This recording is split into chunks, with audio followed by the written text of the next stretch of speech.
Power doesn't announce itself with trumpets or gilded thrones. It walks into rooms and watches grown men forget how to breathe. Duke Cadric Ashmont learned this truth the night his father's throat was cut by men who believed mercy was weakness. Men who discovered too late that the boy watching from the shadows understood the lesson perfectly. 20 years later, in the frost-locked wasteland of the northern marches, where survival devours sentiment and winter kills more efficiently than any executioner, Cedric ruled not through birthright, but through the kind of fear that makes nobles check their wine before drinking and count their children before sleeping. He was the monster the realm needed when chaos threatened to swallow everything, and the monster they despised when order was restored. But monsters don't fall in love. They become obsessed. And when a disgraced noblewoman arrived at his gates as payment for her father's treachery, carrying nothing but shame and a spine that refused to break, Cadric Ashmont made a choice that would burn the kingdom to ash. Stay with me. Watch what happens when the most dangerous man in the realm decides something belongs to him. Because this isn't a fairy tale about redemption. This is a story about what men become when the world teaches them that love is just another form of conquest. The northern wind carried ash through the corridors of Thornhaven Keep, a fortress that looked less like a home and more like a scar carved into the mountainside. It was the kind of place where warmth went to die, where stone walls wept with condensation, and where servants moved through shadows like ghosts afraid to be seen. The architecture itself seemed designed to crush hope. Narrow windows that let in razor-thin light, ceilings that pressed down like coffin lids, hallways that twisted into themselves until you forgot which direction led to freedom. Cedric Ashmont stood in the war chamber on the eastern tower, staring at maps that meant nothing anymore. 6 months ago, the king had stripped him of 3 territories for what the royal court called excessive force during a border dispute.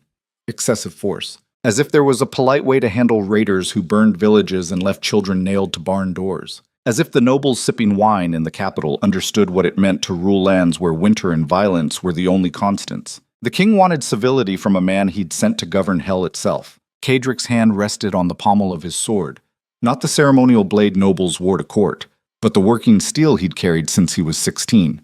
Scratched, notched, stained with rust that might have been blood depending on who was asking. His reflection caught in the polished war table, tall frame wrapped in black wool and leather, dark hair long enough to tie back when he didn't want it in his face during a fight, and eyes the color of iron left in a forge too long, cold, flat. The kind of eyes that made men confess to crimes they didn't commit just to stop him looking at them. He was 38 years old and had been ruling the northern marches since he was 19. Most men didn't survive that long in this position. Behind him, boots struck stone with military precision. Captain Gareth Vane entered without knocking, one of the few privileges Cedric allowed his head of guard. Gareth was built like a siege weapon, scarred from a decade of fighting beside Cedric in every miserable conflict the North had vomited up, and smart enough to know when his duke was in the kind of mood that made even loyalty feel dangerous. "News from the capital," Gareth said, dropping a sealed letter on the table. "Royal wax, the king's personal seal." Cedric didn't touch it. "Read it." Gareth broke the seal with his thumb, scanned the contents, and his jaw tightened. "They're sending someone." "Who?" "Collateral. For Lord Hadrian Vale's debts." Gareth's voice carried the faint distaste of a man who'd seen too many nobles trade human beings like livestock. "His daughter, Seraphina. She arrives tomorrow." Cedric finally looked at the letter. The king's handwriting was elegant, the kind of script taught to children who grew up in palaces instead of killing fields. The message was clear. Lord Hadrian Vale had conspired against the crown, failed, and was now paying his debts the way desperate men always did, with whatever they had left. In this case, his daughter would serve as a permanent guest at Thornhaven Keep, a polite term for hostage, ensuring Hadrian's continued cooperation and silence. The king had decided Cedric's fortress was the perfect prison for a disgraced noblewoman. "What did Vale do?" Cedric asked. "Funded a separatist movement in the eastern provinces. Got caught when one of his co-conspirators turned informant." Gareth shrugged. "The crown wants him broken but visible. Killing him makes him a martyr. This makes him a lesson." Cedric studied the letter. Between the formal language, he could read the real message. "We're sending you a problem because you're good at making problems disappear." The king knew Cedric's reputation, knew that noble women sent to Thornhaven Keep didn't leave. Not because Cedric harmed them. He wasn't that kind of monster. but because the North was the edge of the map where the Crown sent people it wanted forgotten. She's not a prisoner, Kedrick said quietly. No, Gareth agreed. She's leverage. The distinction mattered. Prisoners could be ransomed. Leverage was permanent. Kedrick walked to the window. Beyond the keep, the northern territories stretched like an open wound, forests thick enough to hide armies, mountains sharp enough to kill climbers for sport, and villages scattered across the wasteland like dice thrown by a drunk god. He'd spent 20 years keeping this region from tearing itself apart, and his reward was exile disguised as duty. The nobles in the capital called him brutal. Necessary, but distasteful. The kind of man you needed when things got ugly, but pretended not to know when the crisis passed. They'd sent him a noblewoman because they knew he wouldn't touch her. Because Kedrick Ashmont didn't indulge in cruelty for its own sake. He was efficient, clinical. He killed when necessary and ruled with the kind of iron discipline that kept the North from collapsing into chaos. But he didn't torture, didn't rape, didn't play games with people's suffering. That wasn't morality. It was practicality. Fear worked best when it was predictable. When people knew exactly what would happen if they stepped out of line, unpredictable monsters got assassinated. Prepare the East Wing, Kedrick said. She'll have her own chambers, postguards at her door, but keep them subtle. I don't want her feeling like a prisoner, even if that's what she is. Gareth nodded. And if she tries to leave? She won't. Kedrick's voice was flat. She's a noblewoman who just watched her father's entire house collapse. She knows there's nowhere to run. Gareth left, boots echoing down the corridor until silence reclaimed the room. Kedrick stood alone in the war chamber, staring at maps of territories he no longer controlled, and felt the familiar weight of isolation settle across his shoulders like a cloak made of iron. This was his life. Command without companionship, power without connection. He'd built Thornhaven into a fortress that could withstand siege and rebellion, but somewhere in the process, he'd made it a place where nothing warm could survive. His father used to say that men who ruled through fear died alone. Kedrick had stopped caring about dying a long time ago. Serafina Vale arrived the next afternoon under skies the color of old bruises. The carriage that brought her was royal property, black lacquered wood with the crown's seal stamped in gold, but it looked like a hearse. Appropriate, Kedrick thought, watching from the battlements as it crawled up the mountain road toward Thornhaven's gates. The woman inside was being delivered to a kind of death. Not physical. Worse. The slow erasure of identity that came from being forgotten by everyone who mattered. He didn't go down to greet her. That was a job for the steward, a rail-thin man named Percival, who managed the keep's daily operations with the joyless efficiency of someone who'd given up on happiness decades ago. Kedrick watched from above as the carriage doors opened and a figure stepped out into the courtyard. Lady Serafina Vale was not what he expected. Most noble women arrived at Thornhaven broken, crying, begging for clemency or mercy or some fantasy where their father's crimes could be undone. They wore their suffering like jewelry, displayed their victimhood as if tragedy made them special. Kedrick had seen it a dozen times. The performance of feminine helplessness designed to extract sympathy from men stupid enough to believe tears were currency. Serafina didn't cry. She stood in the courtyard with her hands folded in front of her, dressed in dark traveling clothes that looked expensive once, but had been worn too many times without proper care. Her hair was black, pulled back in a severe style that exposed a face built from sharp angles, high cheekbones, narrow jaw, eyes that looked like they'd been carved from flint. She wasn't beautiful in the way court ladies were beautiful. No softness, no decoration. She looked like someone who'd been filed down to edges and had decided that was fine. She looked like someone who'd already survived worse than this. Percival was speaking to her, probably delivering the standard welcome speech about how Thornhaven Keep operated and what was expected of her. Serafina listened without reaction, nodded once, and followed him inside without looking back at the carriage, or the guards, or the mountains that now formed her prison walls. Kedrick stayed on the battlements for another hour, watching the courtyard empty, and tried to ignore the strange feeling settling in his chest. Interest. That was dangerous. He didn't speak to her for 3 days. It was a tactic he'd perfected over years of managing hostages, prisoners, and political pawns. Let them settle. Let them understand the weight of their situation without interference. Most people broke during the silence, invented terrors in their own minds that were worse than anything he could actually do. By the time he finally met them, they were already defeated. But on the 4th morning, Gareth brought him a report that changed the schedule. "She's been asking questions," Gareth said. They were in the armory, a long stone room filled with weapons that actually got used instead of decorating walls. Kaedric was inspecting a shipment of crossbows from a manufacturer in the western provinces. Substandard craftsmanship. The triggers stuck. He'd have to send them back with a letter explaining that functional equipment wasn't optional. What kind of questions, Beatrix? Kaedric asked, not looking up. About the keep's defenses, guard rotations, supply lines. Gareth's tone carried a hint of amusement. She's been polite about it. Frames everything like curiosity, but she's mapping us out. Kaedric set down the crossbow. She thinks she can escape. Or she's just smart enough to understand her situation. Gareth leaned against a weapon rack. Most hostages pretend nothing's wrong. Act like they're visiting family. She's studying the cage. That was interesting. Most noblewomen sent to Thornhaven spent their time weeping or writing letters to relatives who wouldn't answer. Seraphina was doing reconnaissance. Where is she now? Kaedric asked. Library? The library was one of the few rooms in Thornhaven that didn't feel like punishment. Kaedric's mother had built it before she died, filled it with books she'd collected from across the realm. After she was gone, Kaedric had maintained it out of habit more than sentiment. He didn't read for pleasure, but he understood that knowledge was a weapon, and weapons needed maintenance. He found Seraphina sitting in the alcove near the southern windows, surrounded by books about military history and territorial law. She'd pulled her hair back, revealing a bruise on her neck, faded, but still visible. Someone had grabbed her recently, hard enough to leave marks. She looked up when he entered, and for the first time Kaedric saw her eyes clearly, dark, cold, absolutely devoid of fear. Duke Ashmont, she said. Not a question. A statement. Lady Vale. He moved into the room slowly, giving her space to retreat if she wanted. She didn't move. I hope Thornhaven is comfortable.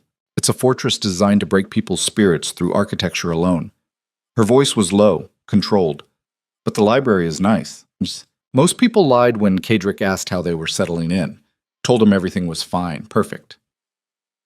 Thank you for your hospitality. Seraphina just told him the truth, like it was a weapon she was testing to see if it would cut. You've been asking about guard rotations, Kaedric said. I have. Planning an escape? Evaluating whether it's possible. She closed the book in her lap. It's not. You run this place like a military installation. 3 shifts of guards, overlapping schedules, every entrance monitored. Even if I made it past the walls, I'm 2 weeks' travel from the nearest neutral territory through mountains that kill experienced climbers. She met his eyes. So, no, I'm not planning an escape. I'm just confirming I'm in prison. Kaedric studied her. Most hostages broke under pressure. Seraphina seemed to sharpen. This isn't a prison, he said. You're a guest. Guests can leave. Fair point. Kaedric moved to the window, looking out over the courtyard. Your father conspired against the crown. You're here to ensure his continued cooperation. That's politics, not punishment. My father is a coward who used his children as shields the moment his conspiracy collapsed. Seraphina's voice was flat. I'm here because he gave me a way to save himself. Don't dress it up as politics. The bitterness in her voice was a living thing. Kaedric recognized it. He'd felt that same corrosive anger when he was younger, when he realized the people who were supposed to protect him were just as capable of betrayal as any enemy. You're angry, Kaedric observed. I'm realistic. Seraphina stood, and he realized she was taller than most women he'd met. Not tall enough to meet his eyes, but tall enough that she didn't have to crane her neck. Anger is what you feel when you think situations can change. I know better. Then what do you feel? She considered the question like it was a trap, and maybe it was. Curious, she finally said. Everyone in the capital talks about Duke Ashmont like you're some kind of northern nightmare. The king's attack dog, a man so brutal even the crown is afraid of him. She tilted her head slightly. But you maintain a library. You haven't threatened me. You're asking questions instead of giving orders. So I'm curious which version is real. Both, Kaedric said simply. I'm brutal when brutality is required, civil when it's not. The difference is knowing which situation calls for which approach. And which situation is this? That depends on you.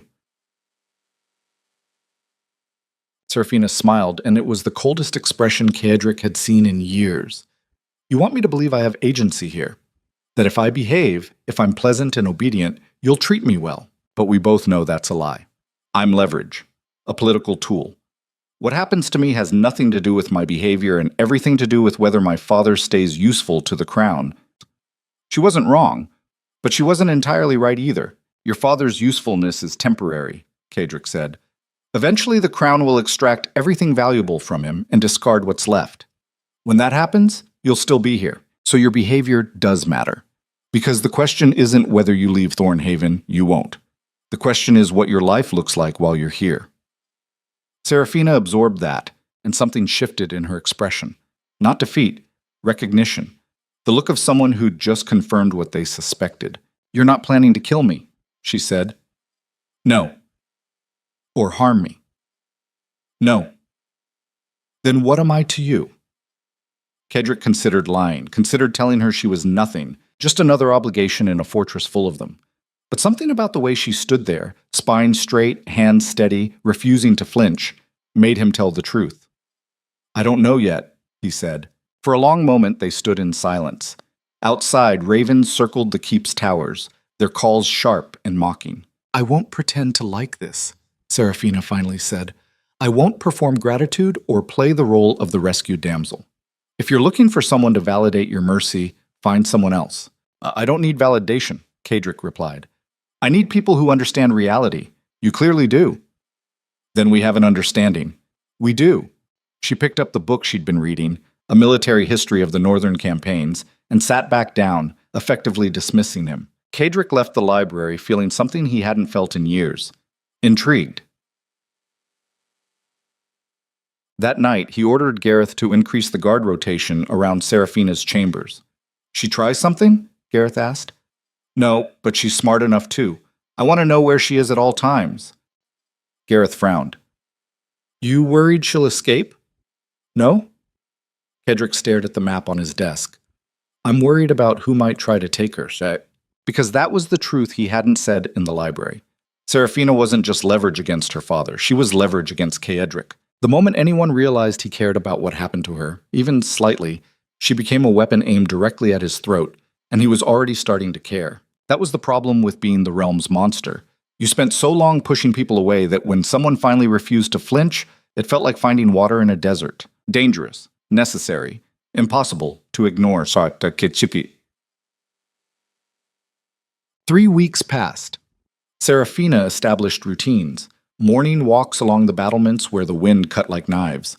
Afternoons in the library, reading military strategy and territorial law. Evenings in her chambers, where servants reported she wrote letters she never sent, practice correspondence to family members who'd stopped acknowledging her existence.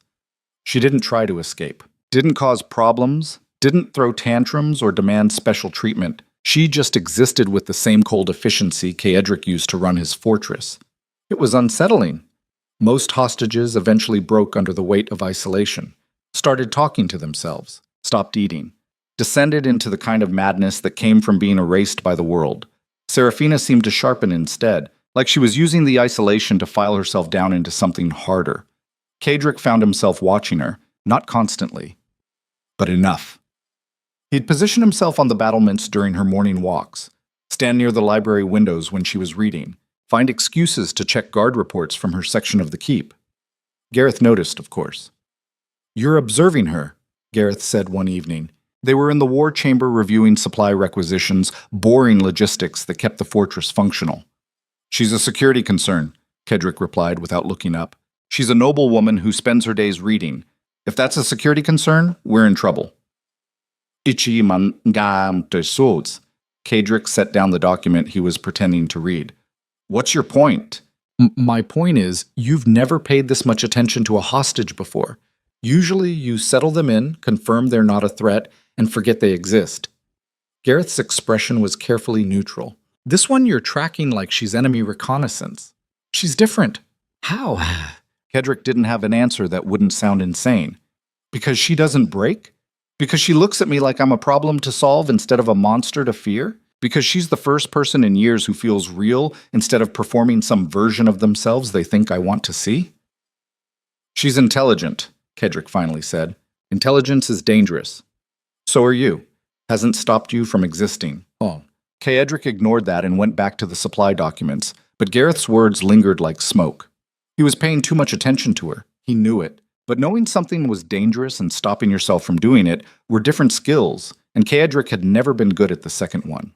Mossack. The breaking point came on a Thursday. Kaedric was in the throne room, a massive chamber with vaulted ceilings and walls decorated with weapons from defeated enemies, when Lord Marcus Thorne arrived without warning. Marcus was everything Kaedric despised about southern nobility. Rich from inherited wealth instead of work. Influential through manipulation instead of competence. Charming in the way poisonous things often were, with a smile that promised friendship while his eyes calculated how to use you. He was also the crown's investigator, sent north to assess whether the territories Kaedric lost still required supervision, which meant Marcus was here to determine if Kaedric could be stripped of more power. Duke Ashmont, Marcus said, entering the throne room like he owned it. Still ruling from your cave in the mountains. How delightfully medieval. Kaedric remained seated. Didn't stand, didn't offer the courtesy of greeting, just watched Marcus approach with the same expression he'd use watching a rat cross the floor. Lord Thorne, the crown didn't inform me you were visiting. Surprise inspections are more honest. Marcus stopped at the base of the throne platform, smiling like they were old friends. I'm here to evaluate the northern territories, make sure everything is running smoothly, ensure the king's interests are being properly managed. Translation. I'm here to find reasons to take more of your power. Everything is fine, Kaedric said flatly. I'm sure it is, but I'll need to conduct interviews, review records, speak with key individuals in the region. Marcus's smile widened, including Lady Seraphina Vale. I understand she's currently residing here. Kaedric's expression didn't change, but something cold settled in his chest. Lady Vale is a guest. She's not part of your investigation. Actually, she is. Her father's case is still being evaluated. The Crown wants to ensure she's being treated appropriately. Marcus tilted his head. You don't have concerns about that, do you? About how she's being treated? It was a trap. If Kaedric refused access, Marcus would report that he was hiding something. If he allowed it, Marcus would spend time alone with Seraphina, potentially manipulating her testimony or worse. She's free to speak with whoever she wants, Kaedric said, but I'll be present during any official interviews. That would compromise the integrity of the investigation. But then conduct your investigation somewhere else. The temperature in the room dropped 10 degrees. Marcus's smile didn't falter, but something dangerous flickered behind his eyes. The look of a man who just confirmed what he suspected. You're protective of her, some, Marcus observed. Interesting. I'm protective of all guests in my keep. Of course. Marcus stepped back, still smiling. I'll begin my interviews tomorrow. Do make sure Lady Vale is available. He left before Kaedric could respond. Gareth appeared from the side chamber where he'd been listening to the conversation. He's going to use her against you. I know. If he reports that you're showing favoritism toward a hostage, I know. Kaedric stood. Find Seraphina. Bring her here. What are you going to tell her? Yeah. Kaedric stared at the throne room's entrance where Marcus had disappeared. The truth. Seraphina arrived 20 minutes later, escorted by 2 guards who immediately left when Kaedric dismissed them. She stood in the center of the throne room, looking small against the vaulted architecture, and waited for him to explain why she'd been summoned. Kaedric descended from the throne platform, closing the distance between them but stopping before he invaded her space. Lord Marcus Thorne is here. He's investigating the northern territories and wants to interview you about your father's case. Seraphina's expression didn't change. All right. He's not interested in your father's case. He's looking for leverage against me. Yalmasbukiski. And you think I'll provide it? I think he'll twist whatever you say into something that serves the Crown's agenda. Kaedric kept his voice level. Marcus is a political operative. Everything he does is calculated to advance his position. If he believes you're important to me, he'll use that. Seraphina's eyes narrowed slightly. Am I? Important to you? The question landed like a knife between ribs. Kaedric could lie. Should lie. But something about the way she looked at him, direct, unflinching, demanding honesty, even when it was dangerous, made him tell the truth. You're becoming so, he said quietly. For a long moment, Seraphina didn't react. Then she laughed, sharp, bitter, devoid of humor. Of course, she said. Of course, the one person who notices I exist is the most dangerous man in the realm. She turned away, pacing across the throne room floor. Do you have any idea what kind of position that puts me in? Yes. Do you care? More than I should. She stopped pacing and looked at him, and for the first time since she'd arrived, Kadric saw something other than cold control in her expression. Fear. Not of him, of the situation, of what it meant to matter to someone with this much power and this many enemies. What do you want me to do? She asked. During the interview, be careful. Marcus will try to get you to say things that sound innocent but can be used against us both. Don't trust him. Don't give him anything personal. And if he asks about you, about how you've treated me, tell him the truth, that I've been professional, distant, that you're a hostage being held under standard conditions. Kadric stepped closer, and this time Seraphina didn't retreat. Whatever you do, don't let him see that you're anything more than an obligation to me. Even if that's not true anymore, the question hung in the air between them. Kadric knew the right answer, the safe answer, the answer that would protect them both. But he was tired of lying. Especially then, he said. Seraphina held his gaze, and something shifted in her expression. Recognition, maybe, or resignation. The look of someone who just realized they'd crossed a line they couldn't uncross. This is going to end badly, she said quietly. Probably. You should send me away. Trade me to another house. Get me out of Thornhaven before this becomes a problem you can't control. I should, Kadric agreed. I won't. Why not? Because you're the first person in 20 years who looks at me like I'm human instead of useful. Because you don't flinch. Because you're standing in my throne room telling me to protect myself even though it would mean losing you. Because I'm selfish, Kadric said instead. Seraphina studied him for a long moment, and then did something that surprised him completely. She smiled. Not the cold, sharp expression she usually wore, something softer, sadder. The smile of someone who recognized their own trap and walked into it anyway.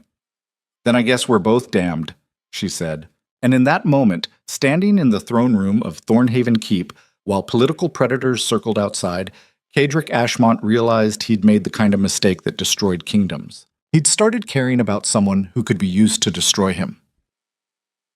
Wars. Marcus conducted his interview the next morning in the Keep's Solar, a bright room designed to make people feel comfortable while being interrogated. Kadric insisted on being present despite Marcus's objections, positioning himself near the window where he could watch without interfering. Seraphina entered wearing a simple gray dress, hair pulled back, expression neutral. She sat across from Marcus with the same posture she'd use attending a boring lecture, attentive but disengaged. Marcus started with pleasantries. How was she settling in? Was the food acceptable? Did she need anything? Standard questions designed to build rapport before the real interrogation began. Seraphina answered politely. Everything was fine. She had no complaints. Duke Ashmont ran an efficient household. And how does the Duke treat you? Marcus asked, his tone casual. I imagine being held as collateral for your father's crimes must be difficult. I'm treated fairly, Seraphina replied. I have comfortable quarters, access to the library, freedom to move throughout the keep. But you can't leave. No. Does that bother you? I'm a hostage, Lord Thorn. Being bothered doesn't change my situation. Marcus smiled like he'd expected that answer. You're remarkably pragmatic, Lady Vale. Most women in your position would be far more emotional. Most women in my position weren't raised by Lord Hadrian Vale. Seraphina's voice was flat. My father taught me that emotions are weaknesses people exploit. I learned that lesson very well. From his position by the window, Kadric watched Marcus's expression shift slightly. He was looking for vulnerability, some crack he could exploit. Seraphina was giving him nothing. Has Duke Ashmont ever threatened you? Marcus asked. No. Harmed you? No. Made inappropriate advances? No. Then you'd say your captivity here has been pleasant? It was a trap. If Seraphina said yes, Marcus would report that Kadric was showing favoritism. If she said no, he'd claim abuse. Seraphina saw the trap immediately. My captivity is exactly what it should be, she said carefully. Professional, distant. The Duke treats me like any other political obligation. Necessary, but unremarkable. I'm housed, fed, and ignored. There's nothing pleasant or unpleasant about it. It simply is. Mbowa. Perfect answer. No emotional attachment, no special treatment, just bureaucratic efficiency. Marcus's smile tightened fractionally. You seem quite comfortable with Duke Ashmont's reputation. Most people find him intimidating. Most people haven't lived through what I have. Serafina met Marcus's eyes.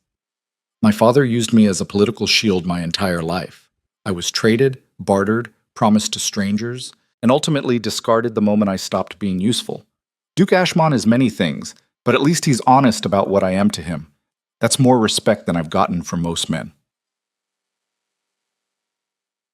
The bitterness in her voice was real, and Kaedric realized she wasn't acting. She meant every word, and somehow, in her condemnation of her father, she'd given Marcus nothing he could use. The interview continued for another hour.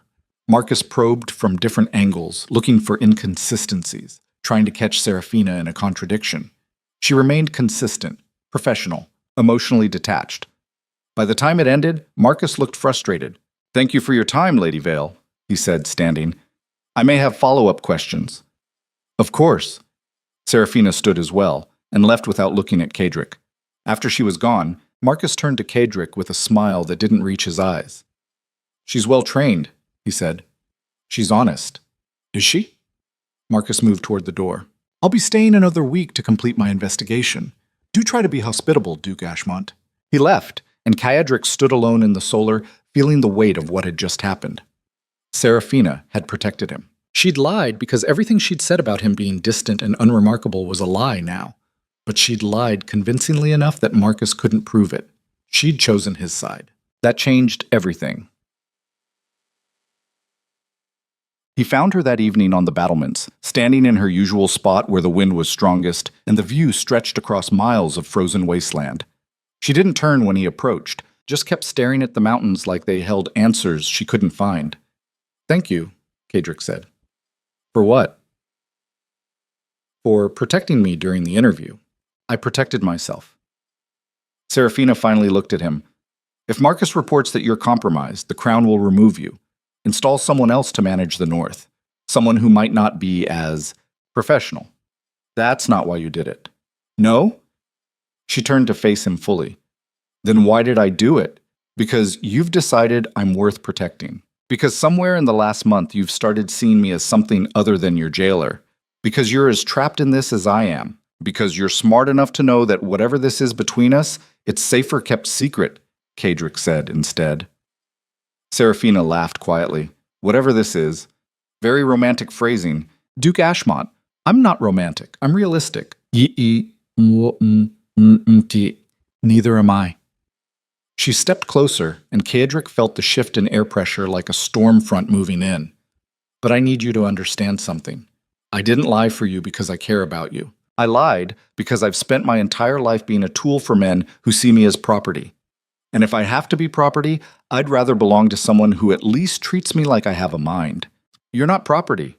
Then what am I?" The question was a challenge, and Kaedric knew the answer would define everything that came next. "Someone I can't afford to lose," he said. Serafina's expression didn't change, but something flickered in her eyes. Surprise, maybe, or fear at hearing the truth spoken aloud. "That's dangerous," she said quietly. "I know. People like Marcus will use it against you." "I know." "Then why say it?" "Because I'm tired of lying." They stood on the battlements as night settled over Thornhaven Keep. Two people caught in a situation neither had chosen, both aware they were standing on the edge of something that would either save or destroy them. And in the distance, beyond the mountains, the capital waited with knives sharpened and eyes watching, counting down the moments until Duke Kaedric Ashmont made the kind of mistake that gave them permission to finally end him. The week that followed Marcus Thorne's arrival felt like living inside a drawn blade. Kaedric watched the investigator move through Thornhaven like a predator testing fence lines, interviewing servants, examining supply records, asking questions designed to sound routine, but weren't. Marcus was building a case, not about corruption or mismanagement, but about weakness. About whether the Duke who'd ruled the North through iron discipline for 20 years had finally developed a crack someone could exploit. That crack had a name. Serafina. Kaedric knew it. Marcus knew it. The only question was whether Marcus could prove it before Kaedric figured out how to eliminate the threat without starting a war with the crown. The problem was that eliminating Marcus wouldn't solve anything. He was just the advanced scout. Behind him stood the entire apparatus of royal power, nobles who wanted Kaedric's territories, advisors who saw his independence as dangerous, a king who tolerated him only because he kept the North stable. If Marcus disappeared, someone else would come. Someone worse. So Kaedric did what he'd always done when surrounded by enemies. He adapted. He stopped visiting Seraphina, stopped positioning himself where he could watch her, stopped asking Gareth for updates about her routines. To anyone observing, Lady Seraphina Vale became exactly what she should be, a hostage who warranted basic care and nothing more. It should have been easy. It wasn't, because every morning when he didn't walk past the library, he thought about her sitting alone, surrounded by military histories. Every evening when he didn't check the guard reports from her wing, he wondered if she was safe. Every night when he lay awake staring at ceiling beams older than his grandfather, he replayed their conversation on the battlements and heard her voice asking what she was to him. Someone I can't afford to lose. He'd said it, meant it. And now he was losing her anyway because proximity had become too dangerous. This was the cost of carrying in his position. The moment something mattered, it became leverage. And leverage got used until it broke you, or you broke it first.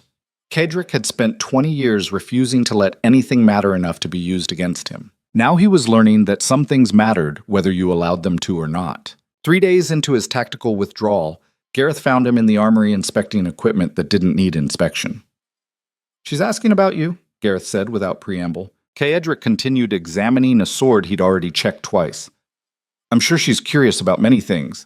She asked if you were ill, if something had happened." Gareth leaned against the weapon rack. "She noticed the change. Of course she noticed. Seraphina noticed everything. That was part of what made her dangerous, not to him, but to herself. She saw patterns where other people saw chaos, drew conclusions that were accurate enough to get her killed."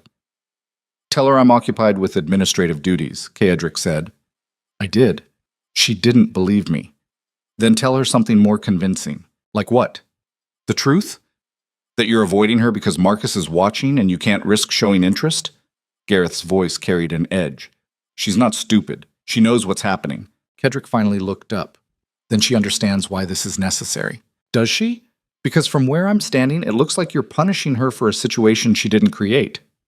Gareth crossed his arms. "You know what happens to people here when they get isolated? They break. She's been here a month, and the only person who treated her like something other than furniture was you. Now you've disappeared. How long before that does damage you can't undo?" The question landed like an accusation because it was one. Kaedric set down the sword carefully, controlling the anger that wanted to surface. "I'm protecting her. By abandoning her. By keeping distance between us so Marcus can't use her to destroy everything I've built here." "Maybe." Gareth moved toward the door, then paused. "Or maybe you're just doing what you always do, pushing people away before they can become problems. Either way, she's suffering for it." He left before Kaedric could respond. Alone in the armory, surrounded by weapons designed to kill efficiently, Kaedric felt the familiar weight of command settle across his shoulders. Every decision came with casualties. You protected what mattered most and accepted the damage to everything else. That was leadership. That was survival. But standing there, he couldn't shake the image of Seraphina sitting alone in the library, realizing she'd been discarded the moment she became inconvenient, just like her father had discarded her. Just like every man in her life had taught her, she was only valuable until she wasn't. Kaedric had promised himself he was different. Apparently, he'd lied. Wipes. That evening, Marcus requested a private dinner with Kaedric in the formal dining hall, a room designed to intimidate through scale and history. Long table made from a single massive oak, walls decorated with weapons taken from defeated enemies. Ceiling so high your voice echoed like you were shouting into a cave. Kaedric arrived exactly on time, dressed in black as always, and found Marcus already seated, wine poured, expression pleasant in the way snakes were pleasant right before they struck. Duke Ashmont. Marcus gestured to the chair opposite him. "Thank you for making time. I know you're busy." Kaedric sat without responding. The servants brought food, roasted venison, winter vegetables, bread that was probably the best thing in the keep, but still tasted like survival instead of luxury. He ate mechanically while Marcus made conversation about the weather, the state of the roads, the quality of Thornhaven's wine cellars. Small talk designed to lower defenses. Kaedric waited for this real conversation to start. It came with dessert. I've completed most of my investigation, Marcus said, setting down his wine. The Northern Territories are well managed, efficiently run. Your reputation for brutal competence is well deserved. But, Marcus smiled, but I've noticed something curious during my time here. You run Thornhaven like a military installation. Everything precise, everything controlled. No waste, no sentiment. It's impressive. I'm not hearing a criticism. That's because I'm still deciding if what I've observed is a problem or simply unusual. Marcus leaned forward slightly. You've isolated Lady Seraphina Vale since I arrived. Stopped interacting with her entirely. One might interpret that as appropriate professional distance. Or one might wonder if you're hiding something. There was the knife. Slipped between the ribs so smoothly, Kaedric almost admired the technique. I'm not hiding anything, Kaedric said calmly. Lady Vale is a hostage. My interaction with her was initially necessary to establish her situation. Once that was accomplished, continued interaction became unnecessary. I have territories to govern. Of course. Marcus's smile widened. But doesn't it seem cruel? Leaving her completely isolated? She has access to the library, the gardens. She's not imprisoned in her chambers, but she has no companionship, no one to speak with. The servants won't engage with her beyond basic service. She's been cut off from everyone she knew, and now the one person who showed her any attention has withdrawn. Marcus tilted his head. That's a specific kind of suffering. Psychological. The kind that breaks people slowly. Kedrick felt his jaw tighten. Is there a point to this? My point is that you're either remarkably cruel or remarkably afraid. Marcus set down his wine glass with deliberate care. Cruelty I can understand. It's consistent with your reputation. But fear? That would suggest Lady Vale matters to you. And if she matters, that creates vulnerabilities the Crown should know about. There it was. The real accusation. Not that Kaedric was mistreating Seraphina, but that he cared enough about her welfare to alter his behavior. Damned either way. If he maintained distance, Marcus would claim he was cruel. If he showed concern, Marcus would report attachment. The trap had been set perfectly. Kaedric met Marcus's eyes with the flat stare that had made nobles confess to crimes they didn't commit. Lady Vale's psychological state is not my concern beyond ensuring she remains functional enough to serve her purpose as collateral. If isolation damages her, that's unfortunate but irrelevant to my duties. I'm not her caretaker. I'm her jailer. He leaned back. Is that cruel enough for you? Marcus studied him for a long moment, and Kaedric knew he was being evaluated, measured, dissected for signs of dishonesty. Finally, Marcus smiled. I suppose it is. Thank you for clarifying your position, Duke Ashmont. I'll include it in my report.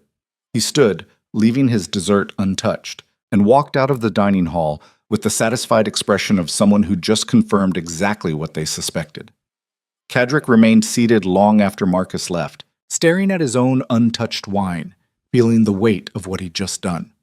He'd thrown Seraphina into the fire to protect himself, called her irrelevant, disposable, a tool whose damage didn't matter.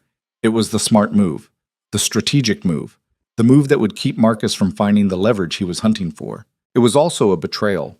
And sitting alone in the vast dining hall, Kaedric realized that protecting his position was starting to cost more than he wanted to pay. Look, Seraphina didn't come to breakfast the next morning, or lunch. By dinner, the servants reported she hadn't eaten all day, hadn't left her chambers, hadn't responded when they knocked to deliver food. Gareth brought the news to Kaedric's study with an expression that made his opinion very clear without saying a word. She's not eating, Gareth said. Some people skip meals. Not like this. The servants say she's shut down. Won't talk.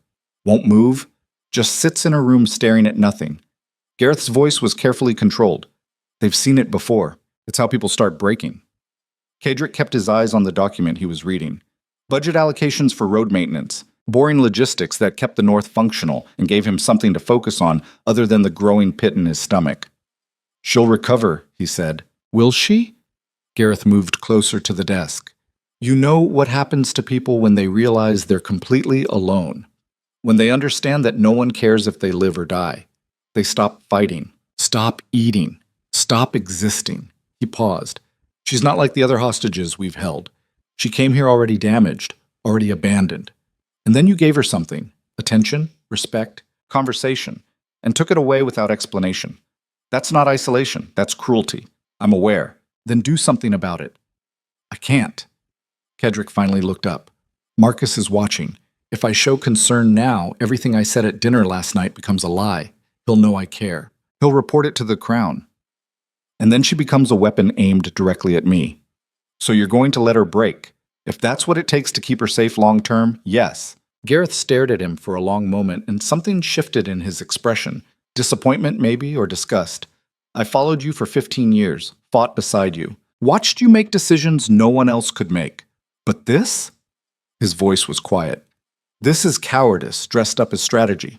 He left before Kaedric could respond. The study fell silent, except for the wind rattling windows and the sound of Kaedric's own breathing. Cowardice. Maybe Gareth was right.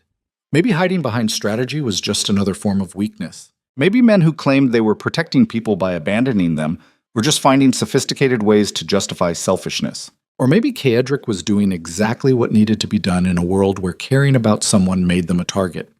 He didn't know anymore. What he did know was that Serafina was 3 floors above him, shutting down because he'd confirmed what she already believed, that she was disposable. That the moment caring about her became inconvenient, he'd choose self-preservation, just like everyone else in her life. Kaedric sat in his study until the candles burned down to stubs, and the darkness felt like something solid pressing against his chest. Then he made a decision that would either save everything or destroy it. He stood up and walked toward Serafina's chambers.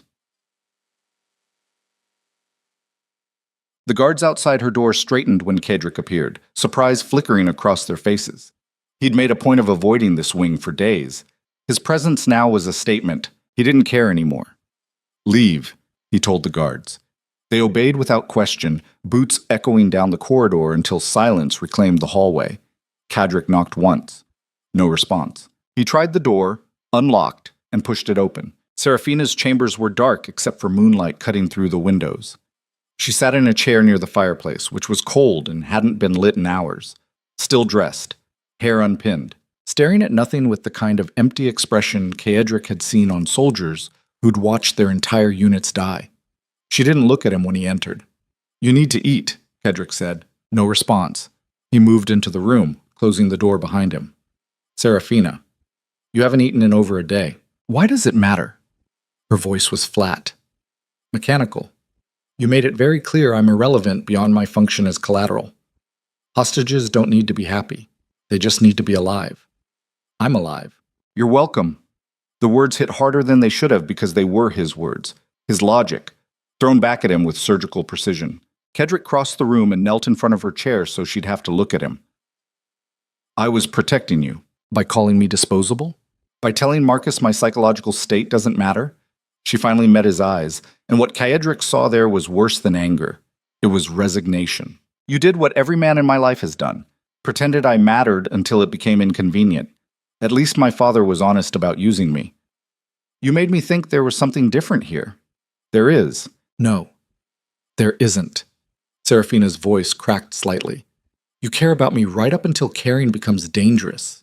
Then I disappear. That's not protection. That's abandonment with better marketing." Kaedric absorbed the accusation because it was true. He had abandoned her, had chosen safety over honesty, had done exactly what she'd been conditioned to expect from people. "I'm sorry," he said quietly. Serafina laughed, bitter, sharp, devoid of humor. "You're sorry? How generous." She stood abruptly, forcing him to move back. "I don't want your apology. I want you to leave me alone, completely. Stop pretending you care. Stop these visits where you justify your choices. Just let me fade into the background like every other hostage you've forgotten about." "I can't do that." "Why not? You managed it perfectly for the last week, because it was destroying me." The words came out before Kaedric could stop them. Raw, honest, dangerous. "Every morning I didn't walk past the library, I thought about you sitting alone. Every night I convinced myself distance was necessary. I knew I was lying. Marcus is right. You matter to me. And hiding it isn't protecting either of us anymore. It's just making us both miserable." Serafina stared at him, and for the first time since he'd entered, something other than emptiness flickered in her expression. Fear. Not of him. Of what he was saying. "You can't say things like that," she whispered. "I know. If Marcus finds out, he already suspects. That's why he's still here. Why he's watching. He knows something shifted between us, and he's waiting for proof." Kaedric stepped closer. "So we can keep pretending nothing's there, keep isolating ourselves to maintain appearances, or we can stop lying and deal with whatever comes next. Whatever comes next will destroy you." Serafina's voice was shaking. The Crown is looking for reasons to strip your power. Marcus will report that you've become attached to a hostage, that you're compromised. They'll use me to dismantle everything you've built here. Probably. Then why are you doing this? Because for 20 years, I've ruled through fear and isolation, and it's kept me alive, but it's also kept me alone, and I'm tired. Kadrick reached out slowly, giving her time to pull away. She didn't. I'm tired of treating connection like weakness, tired of pushing people away because caring makes them targets. I've survived this long by refusing to let anything matter. And maybe that worked when I was younger, but standing here now, watching you shut down because I repeated every betrayal you've already lived through. He stopped, searching for words that didn't sound insane. I'd rather burn everything down than keep existing like this. Serafina's breath hitched. You don't mean that. I do. You're saying you'd risk your position, your territories, everything you've built. For what? For me? For the chance to stop being the monster everyone believes I am. Kedrick's hand found hers, and he felt her fingers trembling. For the chance to prove that men like me can choose something other than power and survival. For a long moment, Serafina didn't move. Then she pulled her hand back, stepping away from him, and Kadrick felt the rejection like a physical blow. But she didn't tell him to leave. Instead, she moved to the window, staring out at the moonlit mountains, and when she spoke, her voice was barely audible. I've spent my entire life being used by powerful men. My father used me for political alliances. Other nobles used me for access to my family's resources. Even after my father's conspiracy collapsed, the Crown used me as leverage. She turned to face him. Every time I thought someone cared, it turned out they just needed something. And the moment I stopped being useful, I was discarded. I'm not them. How do I know that? How do I know this isn't just another version of the same pattern? You need something from me. Companionship, validation, whatever fills the void left by 20 years of isolation. And when you get it, or when it becomes too expensive to maintain, I'll be discarded again. The accusation was fair. Kedrick had given her no reason to trust him, had proven through his actions that self-preservation always won, but he was done playing that game. You don't know, he said simply. I can't prove my intentions. Can't promise I won't make mistakes or hurt you again. All I can offer is honesty. I care about you. It's inconvenient, dangerous, potentially disastrous for both of us. But it's real, and I'm choosing to stop hiding it regardless of what that costs. Serafina studied him with an expression that made Kadrick feel exposed in ways combat never had. Like she was dissecting him, measuring whether the man in front of her matched the words coming out of his mouth. If I believe you, she finally said, if I let myself trust this, and you betray me, I won't. You can't promise that. No one can. She moved closer, and Kadrick saw tears gathering in her eyes that she refused to let fall. But I'm going to choose to believe you anyway, because the alternative is spending the rest of my life alone in this fortress, and I've discovered I'd rather risk being destroyed than accept that as my future. Then we're both damned. We are. Serafina reached up slowly, her hand trembling as it touched his face. And I'm tired of being smart. Tired of protecting myself, tired of surviving instead of living. Kadrick covered her hand with his own, and in that moment, everything he'd built over 20 years, the walls, the distance, the carefully maintained isolation, crumbled completely. He kissed her, not gently, not carefully, like a man who'd been drowning and finally found air. Serafina responded with equal desperation, her hands fisting in his shirt, pulling him closer. And Kadrick realized that whatever strategic control he'd maintained over this situation was gone. This wasn't careful, wasn't smart, wasn't the calculated decision of a man who'd survived through ruthless pragmatism. This was need, raw, honest, terrifying. When they finally broke apart, both breathing hard, Serafina looked at him with an expression that mixed fear and exhilaration and resignation. Marcus will find out, she said. I know. The Crown will use this against you. I know. You'll lose everything, probably. Kadrick pulled her against him, and she buried her face against his chest. But I've already lost the one thing that made any of it worth having. Keeping you at distance destroyed something in me I didn't know could break. So if the choice is between maintaining power through isolation or risking everything for connection, I'm choosing you. Serafina's arms tightened around him. That's the stupidest thing I've ever heard. Agreed. And the most honest thing anyone's ever said to me. They stood together in the dark room while moonlight painted silver across the floor, and the future waited outside like wolves circling a wounded deer. Kadrick knew this was a mistake, knew he'd just handed his enemies the exact weapon they needed to destroy him, knew that loving someone in his position was the surest way to get them killed. But he was done pretending he could control everything through strategy and fear. Some things mattered more than survival. And if caring about Seraphina Vale was going to destroy him, then at least he'd go down having chosen something other than the emptiness that had defined his life for 20 years. Marcus left Thornhaven 3 days later with a smile that promised future consequences. Kadric watched from the battlements as the investigator's carriage disappeared down the mountain road, carrying whatever report he'd compiled back to the capital. The contents of that report would determine whether Kadric kept his position or found himself stripped of power and possibly executed for treason. He should have been terrified. Instead, he felt calm. Seraphina joined him on the battlements, standing close enough that their shoulders touched. She'd stopped hiding in her chambers, stopped pretending nothing had changed. The servants had noticed. The guards had noticed. By now, Marcus had definitely noticed. The secret was out. "How long do we have?" Seraphina asked. "Until Marcus reaches the capital and delivers his report?" 3 weeks. Until the Crown decides what to do about it. He shrugged. "Could be months. Could be never. Depends on whether they consider me valuable enough to keep despite the complication. And if they don't, then we'll deal with it." Seraphina looked at him with an expression that mixed amusement and disbelief. "You're remarkably calm for someone who just committed political suicide. I've spent 20 years afraid of this exact scenario." Kadric turned to face her fully, afraid that caring about someone would give my enemies leverage, that attachment would compromise my ability to rule, that love was just another form of weakness. And now it's happened, and I'm discovering that I don't regret it. You will. When the Crown strips your titles, when they send soldiers to arrest you, when this all collapses because you chose feeling over strategy, maybe, Kadric reached for her hand, or maybe I'll discover that surviving isn't the same as living. And spending 20 more years alone in this fortress maintaining power I can't actually enjoy isn't worth the cost. Seraphina was quiet for a moment, then laughed softly. "You know what's terrifying? I believe you. I believe that you'd actually sacrifice everything for this." She squeezed his hand. "And I can't decide if that makes you the bravest man I've met or the most foolish. Can it be both?" "Probably is." They stood together as the sun set over the northern territories, painting the mountains in shades of blood and gold. And Kadric felt something he hadn't felt in years. Hope.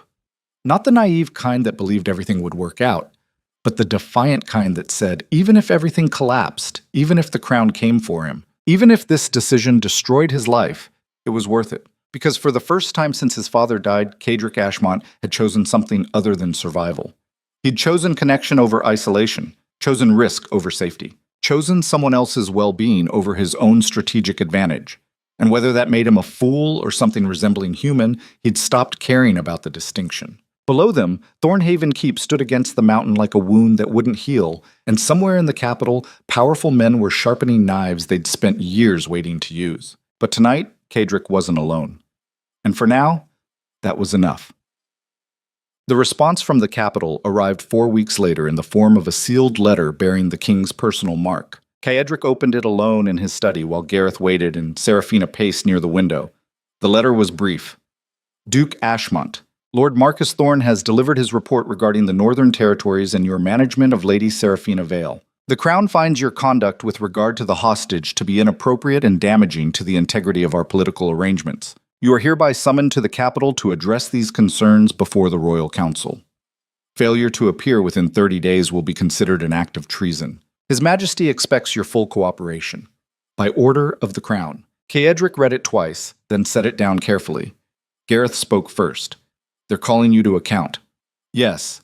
If you go, they'll strip your titles, possibly imprison you." He moved closer to the desk. "If you don't go, they'll send soldiers. Either way, you lose." Seraphina stopped pacing. "This is my fault." "No." Kadric looked at her. "This is politics.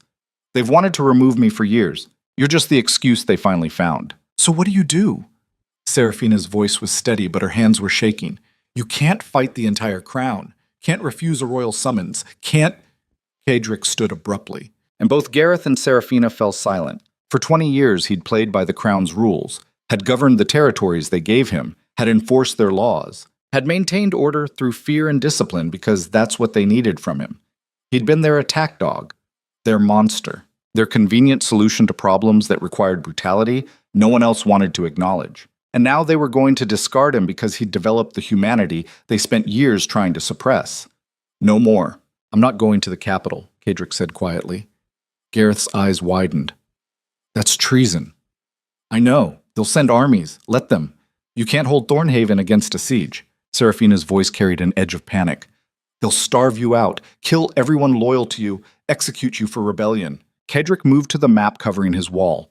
The northern territories he'd governed for 2 decades. Mountains, forests, strategic positions that made invasion a nightmare. He'd spent years securing this region because the crown needed stability here. Now he was going to show them what instability looked like. I'm done being the crown's weapon, he said. Done ruling in their name while they treat me like a necessary embarrassment. If they want these territories, they can try to take them. But I won't hand them over quietly. Gareth stared at him. You're declaring independence. I'm declaring that my loyalty has limits. And they just found them. This is insane. Seraphina moved to his side. You can't fight the entire realm. Even with the north behind you, I don't need the entire north. Kadric's voice was cold, calculating. I just need enough territory to make conquering it more expensive than tolerating my defiance. The king will send armies, but fighting a winter campaign in the mountains? Sustaining supply lines through hostile terrain? He looked at Gareth. How many men would the crown lose trying to take Thornhaven by force? Thousands. Gareth's voice was quiet. Maybe tens of thousands if you fortify the passes, but eventually I'll lose. Kadric nodded. But not before I make them pay for every inch. Not before I turn the north into a bleeding wound that drains their resources and destabilizes their hold on the other territories. And maybe, just maybe, other regions will see that defiance is possible. You're starting a war. Seraphina's whisper carried horror and awe in equal measure. I'm refusing to be executed quietly. Kadric turned to face her. They'll use you against me. Send assassins. Try to break me by threatening you. This gets worse before it gets better. I know. You should leave. Find somewhere safe. I'll arrange— No. Seraphina's voice was firm. You chose me over your safety. I'm choosing you over mine. We burn together or we survive together. Those are the only options. Kadric looked at her. This woman who'd arrived broken and disposable, who'd somehow become the reason he was willing to risk everything, and felt something shift in his chest. Not fear, not regret. Certainty. Then we prepare for war, he said. And in that moment, standing in his study with a royal summons burning on his desk, and the woman he loved refusing to abandon him, Duke Kadric Ashmont crossed the line every ruler fears. The point where survival stops being enough, where power becomes meaningless without purpose, where the monster finally decides what he's willing to die for. Outside, storm clouds gathered over the northern mountains, and somewhere in the capital, the king received word that his most dangerous subject had just refused to obey. The realm would bleed for this decision. But Kadric Ashmont was done caring about the realm's comfort. He'd found something worth fighting for, and he would burn the entire kingdom to ash before surrendering it. War preparations consumed Thornhaven like fever. Within 48 hours of refusing the royal summons, Kadric transformed the fortress from administrative center into siege fortress. Grain stores were inventoried and rationed. Weapons were distributed to every man capable of holding a blade. The mountain passes leading to Thornhaven were fortified with barriers designed to funnel attacking forces into killing zones where archers could massacre them from elevated positions. Gareth worked with brutal efficiency, drilling guards who'd grown soft during peacetime, teaching them how to kill instead of intimidate. Messengers were sent to the scattered villages throughout the northern territories, not demanding loyalty, but offering protection to those willing to stand against the crown. Surprisingly, many came, farmers who remembered Kadric's justice, merchants who'd prospered under his harsh but stable rule, veterans who'd fought beside him in the border wars and understood that sometimes defiance was the only honorable option. The North was rallying, not because they loved their duke. Love was a luxury frontier territories couldn't afford, but because they feared the alternative. The crown would install some southern noble to govern the region, someone who'd never survived a northern winter, who'd implement policies designed for temperate climates and stable populations, someone who'd get them all killed through incompetence disguised as civility. Better the monster they knew. Kadric stood in the war chamber surrounded by maps marked with defensive positions and supply routes, feeling the weight of what he'd started settle across his shoulders like armor made of consequence. Every person who answered his call was now a traitor in the crown's eyes. Every village that sent men was signing its own execution warrant if Thornhaven fell. He'd made them all accomplices to his rebellion. The door opened and Serafina entered carrying documents she'd been organizing, letters from noble houses throughout the north. Some offering support, others staying neutral, a few outright condemning his defiance. She'd thrown herself into the logistics of rebellion with the same cold efficiency she'd used to survive her father's political games. 3 houses have sent formal refusals, she said, setting the letters on the table. Lord Blackwood, Lady Crane, and Duke Mortimer. They're maintaining loyalty to the crown.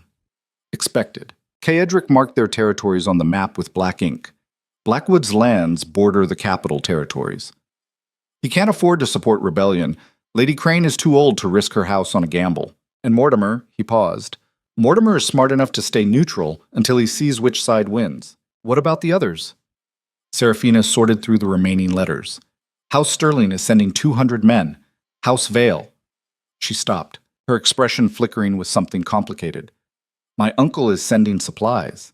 Not soldiers, but food and weapons. Your uncle is risking his neck for you, for survival.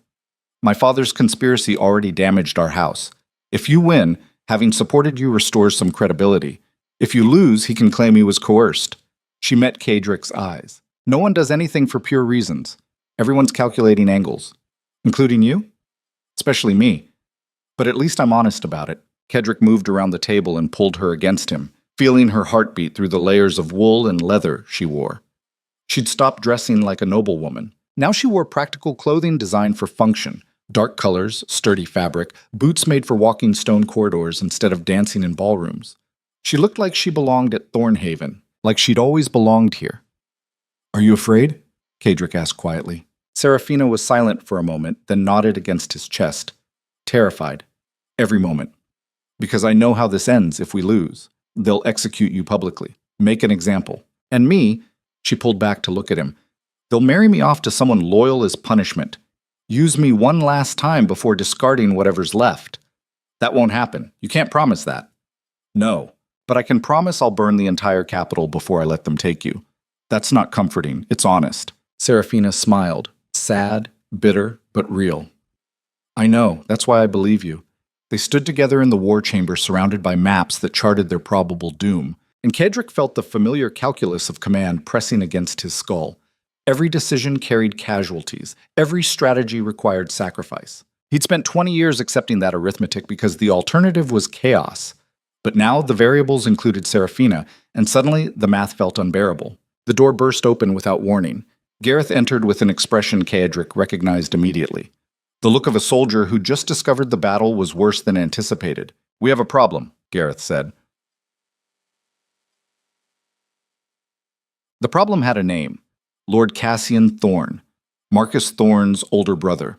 A decorated general who'd led the crown's armies through 3 major campaigns. A tactical genius who understood siege warfare better than any commander in the realm. And according to the intelligence Gareth had just received, the man personally leading the royal forces marching north to crush Caedric's rebellion. The crown wasn't sending a token force to intimidate. They were sending their best commander with orders to make Thornhaven a lesson written in blood and ash. How many men? Caedric asked, studying the report Gareth had brought. 5,000. Infantry, cavalry, siege equipment. They're moving fast, bypassing the villages, heading straight for Thornhaven. Gareth pointed at the map. They'll reach the outer territories in 10 days. Be at our gates in 15. 15 days to prepare for a siege against an army that outnumbered them 5-1, led by a commander who'd never lost a campaign. The arithmetic was brutal. Can we hold? Serafina's voice was steady, but Caedric heard the fear underneath. Gareth looked at Caedric, waiting for permission to tell the truth. Caedric nodded. She deserves honesty. In a straight fight? No. Gareth's voice was flat. Cassian Thorne doesn't lose sieges. He's patient, methodical. He'll surround Thornhaven, cut supply lines, and wait for starvation to do his work. We can make it expensive, kill hundreds, maybe thousands before they breach the walls. But eventually, we'll break. How long? 3 months if we're lucky. 6 weeks if he's aggressive. Serafina absorbed that, her face pale but controlled. Then we need something other than a straight fight. Agreed. Caedric turned to Gareth. What are our options? Guerrilla tactics. Hit their supply lines before they reach us. Ambush their forward scouts. Make the journey north so bloody they reconsider the cost. Gareth traced routes on the map. We know this terrain. They don't. Winter is coming. If we can delay them until the mountain passes freeze, they'll adapt. Cassian Thorne has fought winter campaigns before. He'll plan for it. Then we need allies. Gareth looked at Seraphina. More houses willing to commit soldiers. If we can field even 2,000 men. Most houses are staying neutral. They're waiting to see who wins before committing. Seraphina's voice carried the bitterness of experience. We're not going to rally more support until we prove we can actually resist. The room fell silent. Kaedric stared at the map, calculating angles and odds with the same ruthless pragmatism he'd used for 2 decades. Every scenario ended the same way. Thornhaven surrounded, supplies exhausted, walls breached, everyone inside killed or captured, unless he changed the equation. There's another option, Kaedric said quietly. Both Gareth and Seraphina looked at him. I go to the capital. Alone, face the royal council. He met Seraphina's eyes.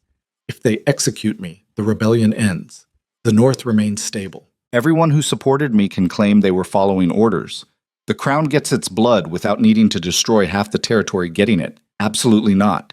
Seraphina's voice was sharp. That's surrender disguised as sacrifice. It's strategy. If I remove myself, they'll still come after me. After everyone who supported you. The crown doesn't forgive rebellion just because the leader dies. Seraphina moved closer.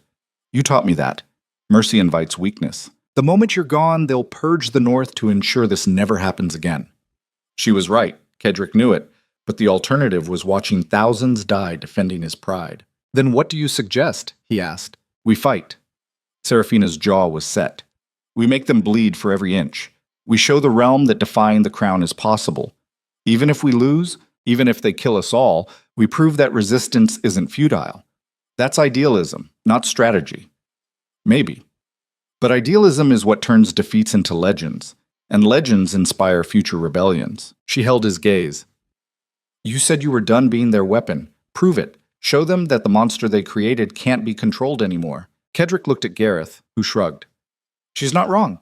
If you surrender, you die alone and nothing changes. If you fight, you might die anyway, but at least you'll force them to pay for it. And who knows? Gareth's expression was grim. Maybe we get lucky.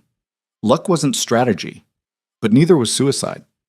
Kaedric returned his attention to the map, calculating defensive positions and acceptable casualties, and felt the familiar weight of command settle across his shoulders. Prepare for siege, he said. Reinforce the walls, double the watch, send scouts to monitor Cassian's advance. If we're going to make this expensive, we need intelligence. Gareth nodded and left to implement orders. Seraphina remained, studying Kaedric with an expression that mixed concern and determination. You think we're going to lose, she said, not a question. I think we're outnumbered, outmatched, and facing the best commander the crown has. Kaedric turned to face her.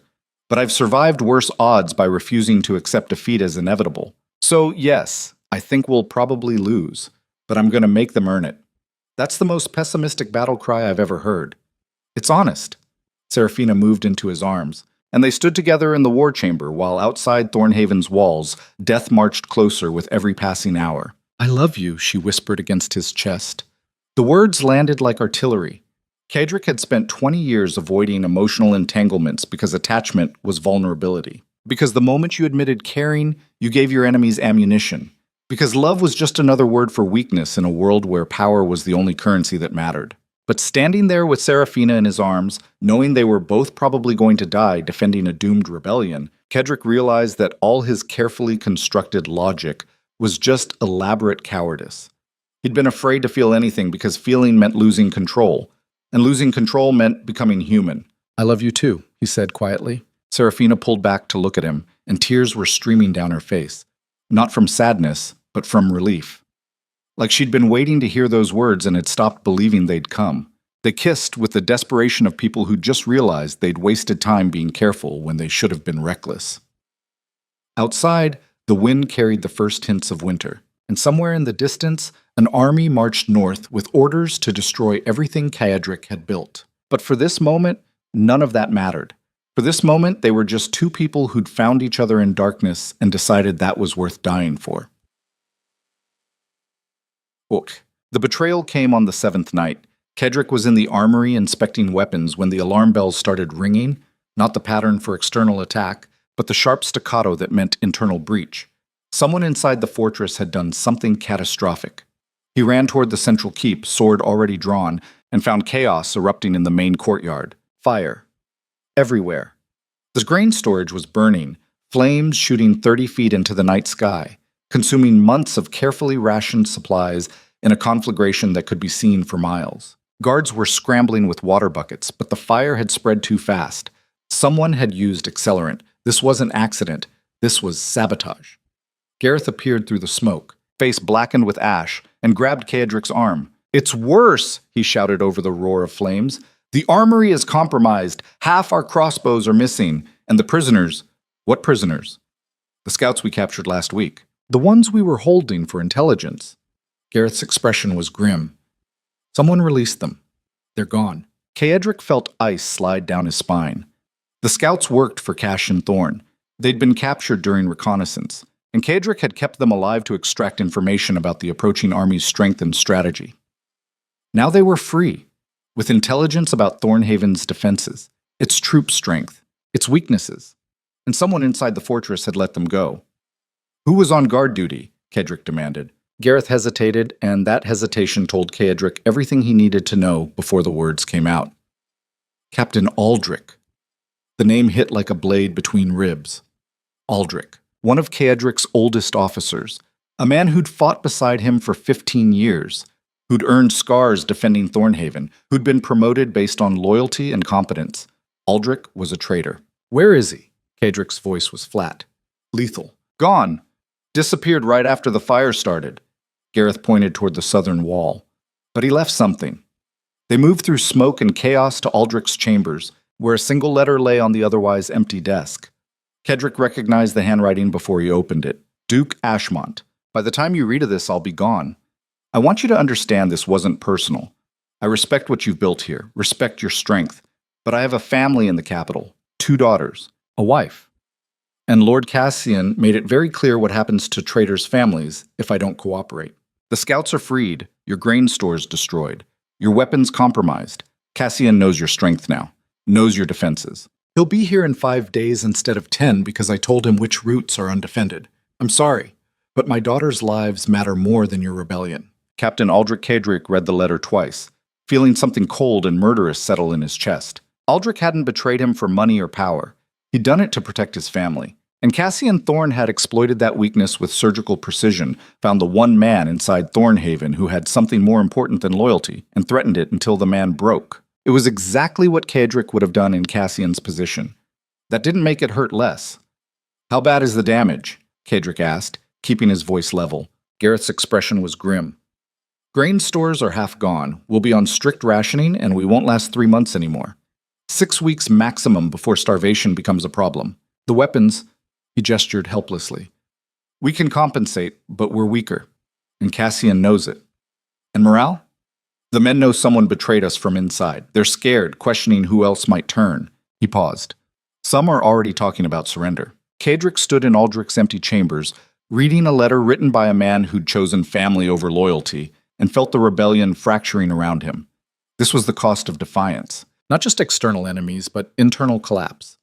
Because people weren't chess pieces. They had families, fears, pressure points that skilled commanders could exploit. And Cassian Thorn was very skilled. He'd turned one of Kaedric's most trusted men into a weapon aimed at Thornhaven's heart. "Find Aldrich," Kaedric said quietly. "I want him brought back alive." Gareth stared at him. "He's probably halfway to Cassian's camp by now." "I don't care. Send riders. Track him. Bring him back. And when we do, we'll discuss his punishment then." Gareth left, and Kaedric remained alone in the traitor's chambers, surrounded by the ghost of loyalty that had crumbled under pressure. The door opened and Seraphina entered, face pale, eyes wide. "I heard what happened," she said. "Aldrich betrayed us." "I know." She moved closer. "The men are panicking. They're saying if Aldrich could turn, anyone could. They're—" She stopped, searching for words. "They're losing faith." Kaedric looked at her, and in her expression he saw the same fear he felt gnawing at his own certainty. Not fear of death, fear of being wrong, of having made a choice that destroyed everyone who trusted him. "Maybe they should lose faith," he said quietly. "Maybe I've led them into a massacre based on pride instead of strategy." "Stop it!" Seraphina's voice was sharp. You chose defiance because the alternative was execution. You didn't force anyone to follow. They came because they believed you were worth fighting for. And now they're going to die because I couldn't protect them from internal sabotage. You're not omniscient. You can't control everything. Serafina grabbed his shoulders. Aldrich made his choice. He valued his family over his oath. That's human. Understandable. But it doesn't make your rebellion wrong, doesn't it? Kedrick pulled away. I stood in that war chamber and told people we could resist, that defiance was possible. I made them believe in something that's collapsing around us. The supplies are gone, the weapons compromised. The enemy commander knows our weaknesses, and our own men are ready to surrender. Then give them a reason not to. What reason? Hope? Strategy? Kedrick's voice was bitter. We're outnumbered, outmatched, betrayed from within. What am I supposed to tell them that isn't a lie? Tell them the truth. Serafina's eyes were fierce. That even if we lose, even if Cassian slaughters every person in this fortress, we proved that the crown's power has limits. That monsters can choose something other than obedience. That some things are worth dying for. Kedrick stared at her, and in that moment realized that Serafina was stronger than he'd ever been. She'd survived betrayal her entire life and still believed resistance mattered. Still chose hope when logic demanded surrender. He'd spent 20 years ruling through fear and isolation because it was safe. She'd spent 20 years being destroyed by powerful men and still refused to break.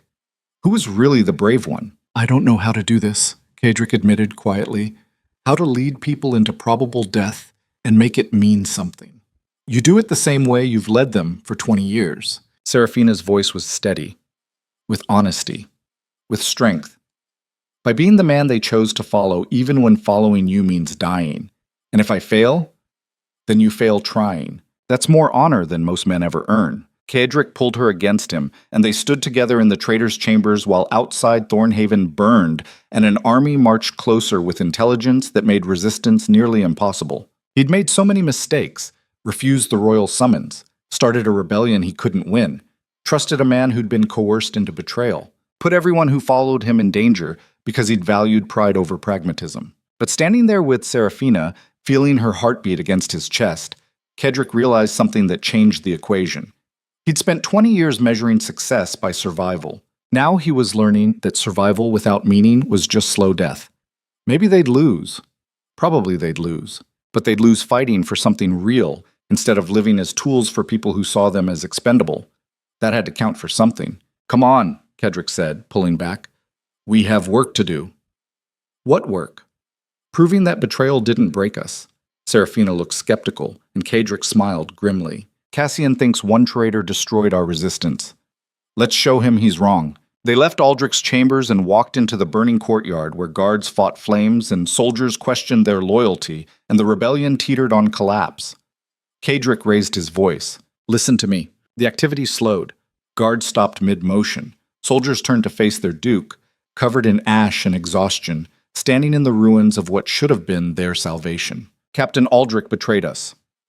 Kedrick's voice carried across the courtyard. He freed enemy scouts, destroyed our supplies, compromised our defenses. He did it to save his family, and Lord Cassian Thorne used that love as a weapon against us. Silence. Some of you are wondering if surrender is the smarter choice, if loyalty to me is worth dying for, if this rebellion is doomed. Kedrick met their eyes, one by one. You're right to question, because I can't promise victory. Can't promise survival. Can't even promise that everyone who fights beside me will see tomorrow. He paused, letting the words settle. But I can promise this. If we surrender now, the crown wins without bloodshed.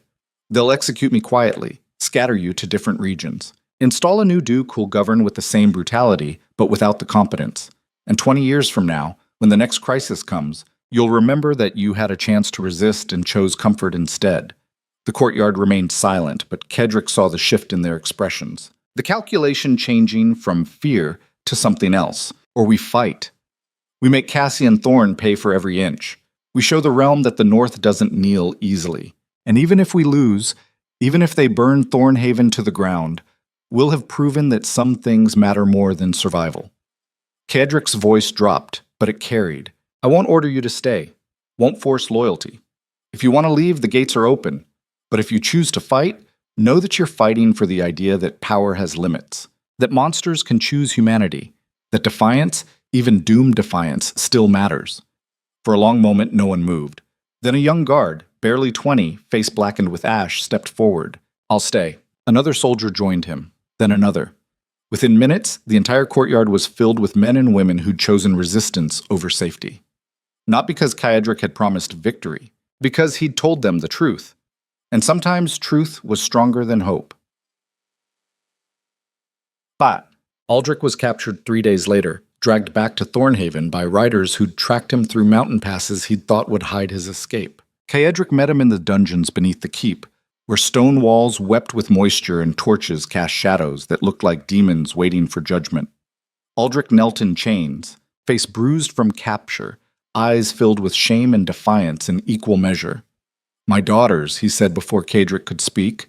"Are they safe?" Kaedric studied the man who'd betrayed him, saw not a monster but a father who'd made an impossible choice. "I don't know," Kaedric said quietly. "Cassian promised you protection if you cooperated. Whether he keeps that promise depends on whether he's honorable." "He's not." Aldrich's voice was hollow. "I knew that when I made the deal, but I had to try. You understand that, don't you? You'd do the same for Lady Seraphina." The comparison landed like accusation because it was true. Kaedric would burn the realm to save Seraphina, had already started the fire, so judging Aldrich for doing the same thing felt hypocritical. But hypocrisy was a luxury commanders couldn't afford. "You betrayed everyone in this fortress," Kaedric said. "Destroyed supplies that would have kept us alive. Freed enemy scouts who'll use their intelligence to kill your fellow soldiers. You chose your family over everyone else's." "I did." Aldrich met his eyes. "And I'd do it again. Because my daughters matter more than your rebellion, more than the North, more than everything." He leaned forward despite the chains. "You can execute me, should execute me, but don't pretend you wouldn't make the same choice." Kaedric stood in the dungeon, looking at a man whose crime was loving too much in a situation where love was liability, and felt the familiar weight of command pressing down. Every decision carried casualties. Every choice required sacrifice. He could execute Aldrich and send a message that betrayal meant death, that loyalty was absolute, that personal concerns didn't excuse treason, or he could show mercy and prove that understanding human weakness didn't equal accepting it. Both choices had consequences. Both would be judged. "You're right," Kaedric finally said. "I would make the same choice. But that doesn't change what happens next." He turned to the guards flanking the cell. "Execution at dawn. Public. In the courtyard where everyone can see the cost of betrayal." Aldrich's expression didn't change. He'd expected this. "Make it quick," he said quietly. "I will." Kaedric left the dungeons and climbed back toward the fortress proper, feeling the weight of mercy he couldn't afford settling across his shoulders like a cloak made of consequence. Aldrich had loved his family more than his oath. Kaedric loved Seraphina more than his rebellion. The only difference was that Kaedric had the power to act on his love without pretending it was noble, and the honesty of that hypocrisy was more terrifying than any enemy army. Dawn came cold and sharp. The execution took place in the main courtyard, where every person in Thornhaven gathered to watch justice delivered in the most permanent way possible. Aldrich knelt in the center, hands bound, expression resigned. He'd written letters to his daughters the night before, letters that would probably never reach them, but had to be written anyway. Kaedric stood on the platform above, sword in hand, and looked at the man who'd betrayed him for love. He understood the choice, would have made the same one, but understanding didn't equal forgiveness. "Captain Aldrich," Kaedric's voice carried across the silent courtyard. "You betrayed Thornhaven, betrayed the men who fought beside you, betrayed the trust placed in you through 15 years of service. The penalty is death." Aldrich nodded. "Make it quick." Kaedric descended the platform and drew his sword, not the ceremonial blade nobles used for executions, but the working steel he'd carried for 20 years, the same sword that had killed raiders and traitors and enemies of every description. He positioned himself behind Aldrich and raised the blade. "Your daughters will know you love them," Kaedric said quietly. "Thank you." The sword fell, quick, clean, merciful in the only way execution could be. Aldrich's body collapsed forward, and the courtyard remained silent. No cheers, no condemnation, just the weight of necessity acknowledged by people who understood that loyalty and love sometimes required impossible choices. Kaedric stood over the body, sword dripping, and felt nothing except the cold certainty that this was just the beginning. Cassian Thorne had found one weakness. He'd find others. And every person Kadric cared about was now a weapon aimed at his throat. Behind him, Seraphina stood watching, face pale but steady. And Kadric realized with terrible clarity that loving her had given his enemies exactly what they needed to destroy him. Not through force, but through the kind of surgical cruelty that turned strength into liability. Because monsters could be resisted, but men who loved could be broken. And Kadric Ashmont had just learned that becoming human made him more vulnerable than he'd ever been as a weapon. Cassian Thorne's army arrived on the 11th day like a plague written in steel and fire. Kadric watched from Thornhaven's highest tower as 5,000 men assembled in the valley below, their formations precise and methodical, siege equipment rolling into position with the efficiency of a machine designed to crush stone and spirit in equal measure. Trebuchets, battering rams, scaling towers that could reach Thornhaven's walls and vomit soldiers onto the battlements. Every piece of equipment represented months of planning and resources that dwarfed anything the North could muster. This wasn't an army sent to negotiate. This was extermination dressed in military discipline. Beside him, Gareth studied the enemy positions through a far-seeing glass, counting banners and calculating odds with the grim pragmatism of a soldier who'd fought enough losing battles to recognize one forming. 5,200, Gareth said quietly. Maybe more. He lowered the glass. Cassian brought his entire force. No reserves. No garrisons left behind. He's committing everything to this. Because he knows we're the example, Kadric replied. The Crown can't afford to let rebellion look survivable. They need us destroyed so completely that no one else gets ideas. Below them, the army finished assembling. Banners snapped in the wind, the Crown's golden lion prominent among regional house sigils. At the center of the formation, a single tent larger than the others marked the command position. Cassian Thorne's headquarters. The man himself emerged moments later, and even from this distance, Kadric could see the resemblance to Marcus. Taller, broader, built like someone who'd spent decades in armor instead of political chambers. He moved through the camp with the confidence of a commander who'd never lost a siege, inspecting positions, issuing orders that rippled through his forces like current through water. Professional, competent, utterly certain of victory. Watching him, Kadric felt the familiar weight of command pressing against his skull. Every strategic calculation pointed toward the same conclusion. Thornhaven couldn't win through conventional defense. The walls were strong but not impregnable. The garrison numbered barely 1,000 after accounting for losses and desertion. Supplies, already compromised by Aldrich's sabotage, would last 6 weeks under strict rationing. 6 weeks against a commander who'd wait 6 months if necessary. The arithmetic was brutal and absolute. He's going to starve us, Gareth said, voicing what they both understood. Won't even waste men on direct assault. Just surround us, cut supply lines, and wait for hunger to do his work. Then we don't give him that option. Gareth looked at him sharply. What are you thinking? I'm thinking that Cassian expects conventional siege defense.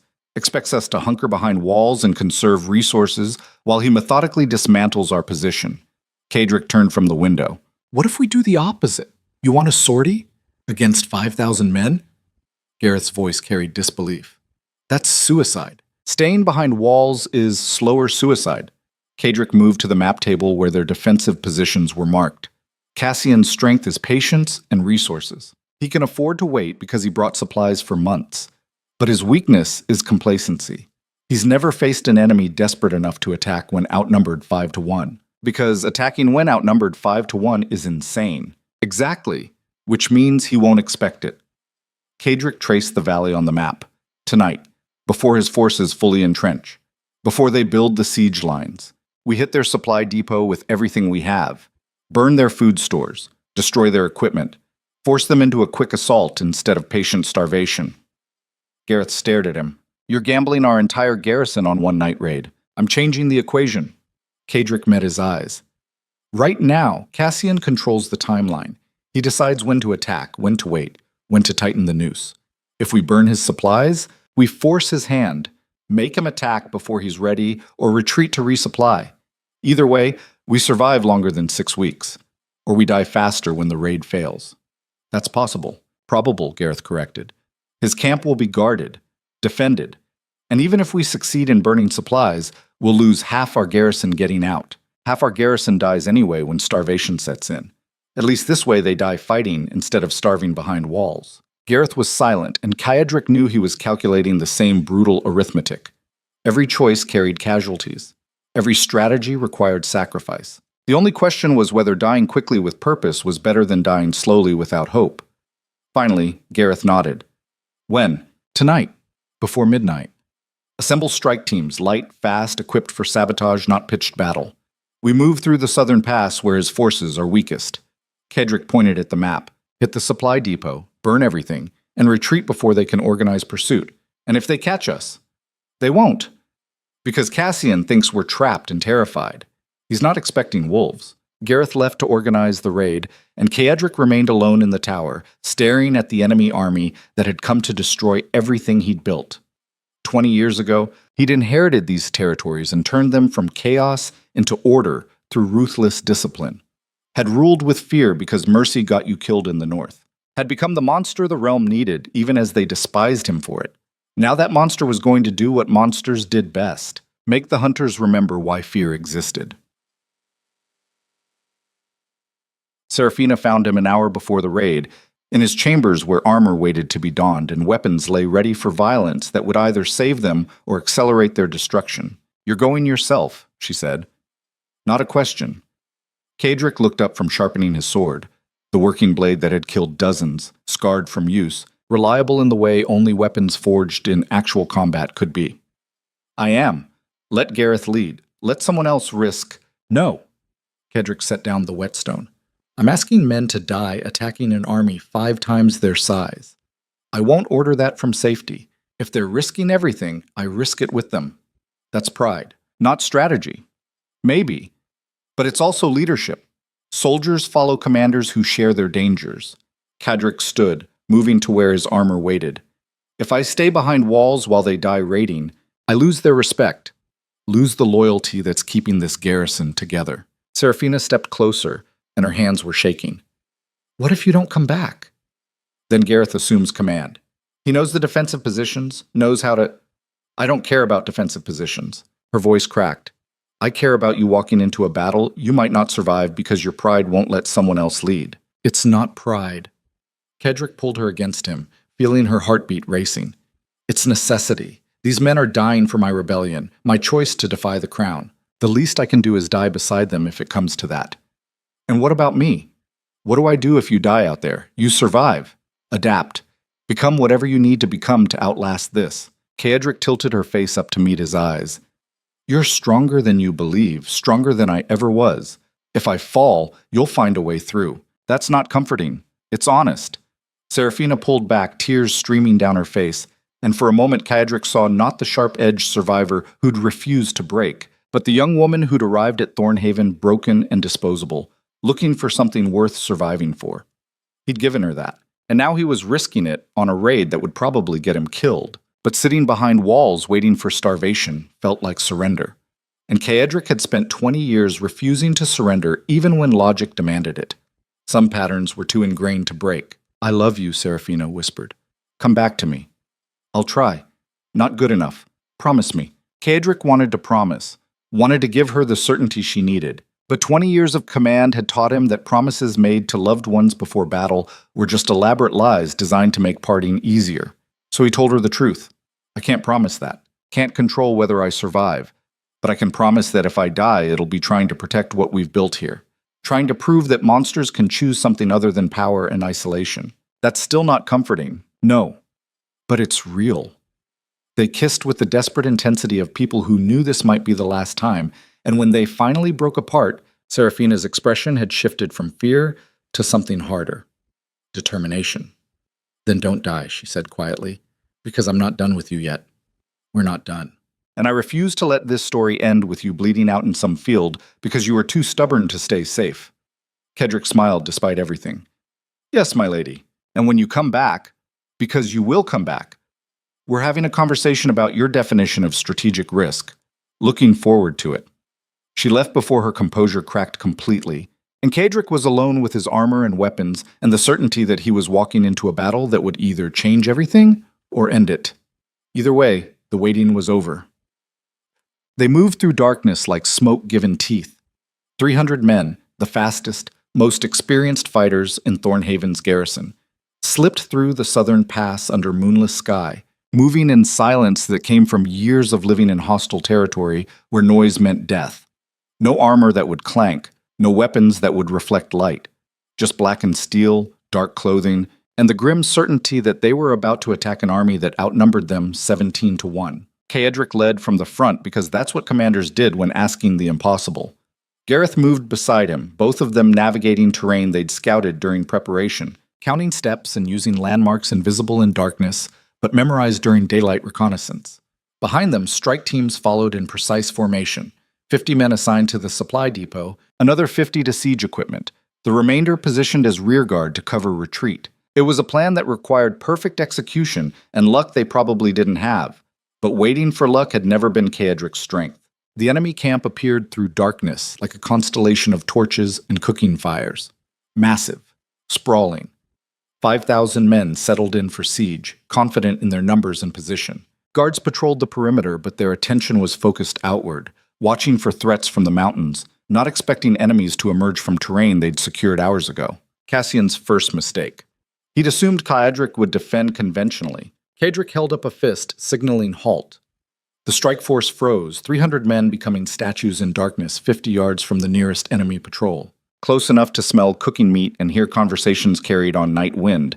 Close enough to see individual faces of men who'd come north to crush rebellion. Close enough to kill them all if this went wrong. Kaedric waited, counting heartbeats, watching patrol patterns, calculating the narrow window between guard rotations when the camp's defensive perimeter would be weakest. He'd spent 20 years studying violence, understanding it, becoming fluent in the language of death until he could read battles the way scholars read ancient texts. This battle was writing itself in real time, and the current sentence said, "Now." Kaedric gave the signal. 300 men moved as one. Silent. Fast. Lethal. The first guards died without understanding what happened. Throats cut, bodies lowered quietly to avoid noise that would trigger alarm. Strike teams split according to plan, flowing through the camp like poison through veins, heading toward targets marked during daylight observation. Kaedric led 50 men toward the supply depot, a collection of wagons and tents near the camp's center where food stores and equipment were staged, unguarded except for 2 sentries who died before they could shout warning. Inside the depot, months of supplies waited: grain, salted meat, barrels of water. Everything Cassian needed to sustain a siege that would last until winter. Kaedric pulled out the accelerant they'd prepared, oil-soaked rags wrapped around pitch that would burn hot enough to consume everything. "Do it," he said quietly. 50 men moved through the depot, lighting fires that caught and spread with terrifying speed. Within seconds, flames roared toward the sky, consuming supplies and sending smoke billowing across the camp. That's when the screaming started. Soldiers erupted from tents, half-dressed and confused, reaching for weapons while trying to understand what was happening. Officers shouted orders that got lost in chaos. Bucket brigades formed instinctively but uselessly. The fire had already consumed too much to be stopped. And through the chaos, Kaedric's strike teams continued their work. Another team hit the siege equipment, setting trebuchets and battering rams ablaze, destroying months of preparation in minutes, turning Cassian's patient siege strategy into ash and confusion. It was working. Better than Kaedric had hoped, which meant it was about to get worse, because plans survived until contact with reality, and reality was about to punch back. Sets. The counterattack came from the eastern perimeter where Cassian had positioned his best troops. Not conscripts, not garrison soldiers. Elite cavalry trained for rapid response, men who'd fought in a dozen campaigns and knew how to transition from sleep to combat in seconds. They hit Kaedric's rearguard like a hammer striking glass. Steel flashed in firelight. Men screamed. The careful discipline of the raid fractured into close-quarters savagery, where training mattered less than desperation. Kaedric heard the fighting shift before he saw it, the sound changing from controlled violence to chaos, the distinctive noise of a defensive line breaking under pressure it couldn't withstand. "Fall back," he shouted. "Strike teams, disengage and retreat." But retreat under pressure was the hardest maneuver in combat, required discipline when instincts screamed to run, required soldiers to maintain formation while enemies tried to kill them from behind. Half of Kaedric's rearguard died in the first minute. The rest fought their way backward through a camp now fully alert and mobilizing.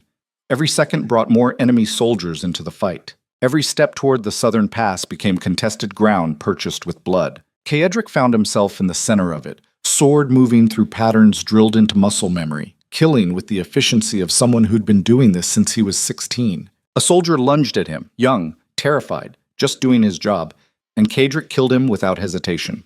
Then another. Then another. This was the truth of combat that nobles never understood. It wasn't glorious, wasn't honorable. It was just bodies hitting ground and trying not to be one of them. Beside him, Gareth fought with brutal effectiveness, protecting Kaedric's flank while shouting orders that kept what remained of their formation from completely dissolving. "Keep moving!" Gareth's voice carried over the chaos. "Don't stop! Don't engage unless necessary!" But necessary kept expanding because enemy soldiers were everywhere now, pouring from tents, forming attack groups, cutting off escape routes with the discipline of troops who'd trained for exactly this scenario. Cassian had anticipated the raid. Not the timing, not the specific target, but he'd prepared for the possibility of desperate action, and now his preparations were killing Kaedric's men with mechanical efficiency. Kaedric saw the calculation shift in real time.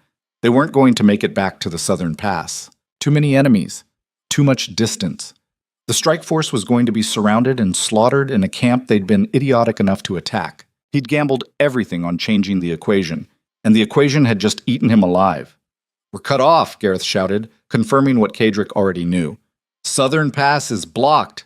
At least 200 hostiles between us and escape. Then we make a new path." Kaedric pointed toward the western perimeter where the camp bordered forest. "Break through there. Use the trees for cover.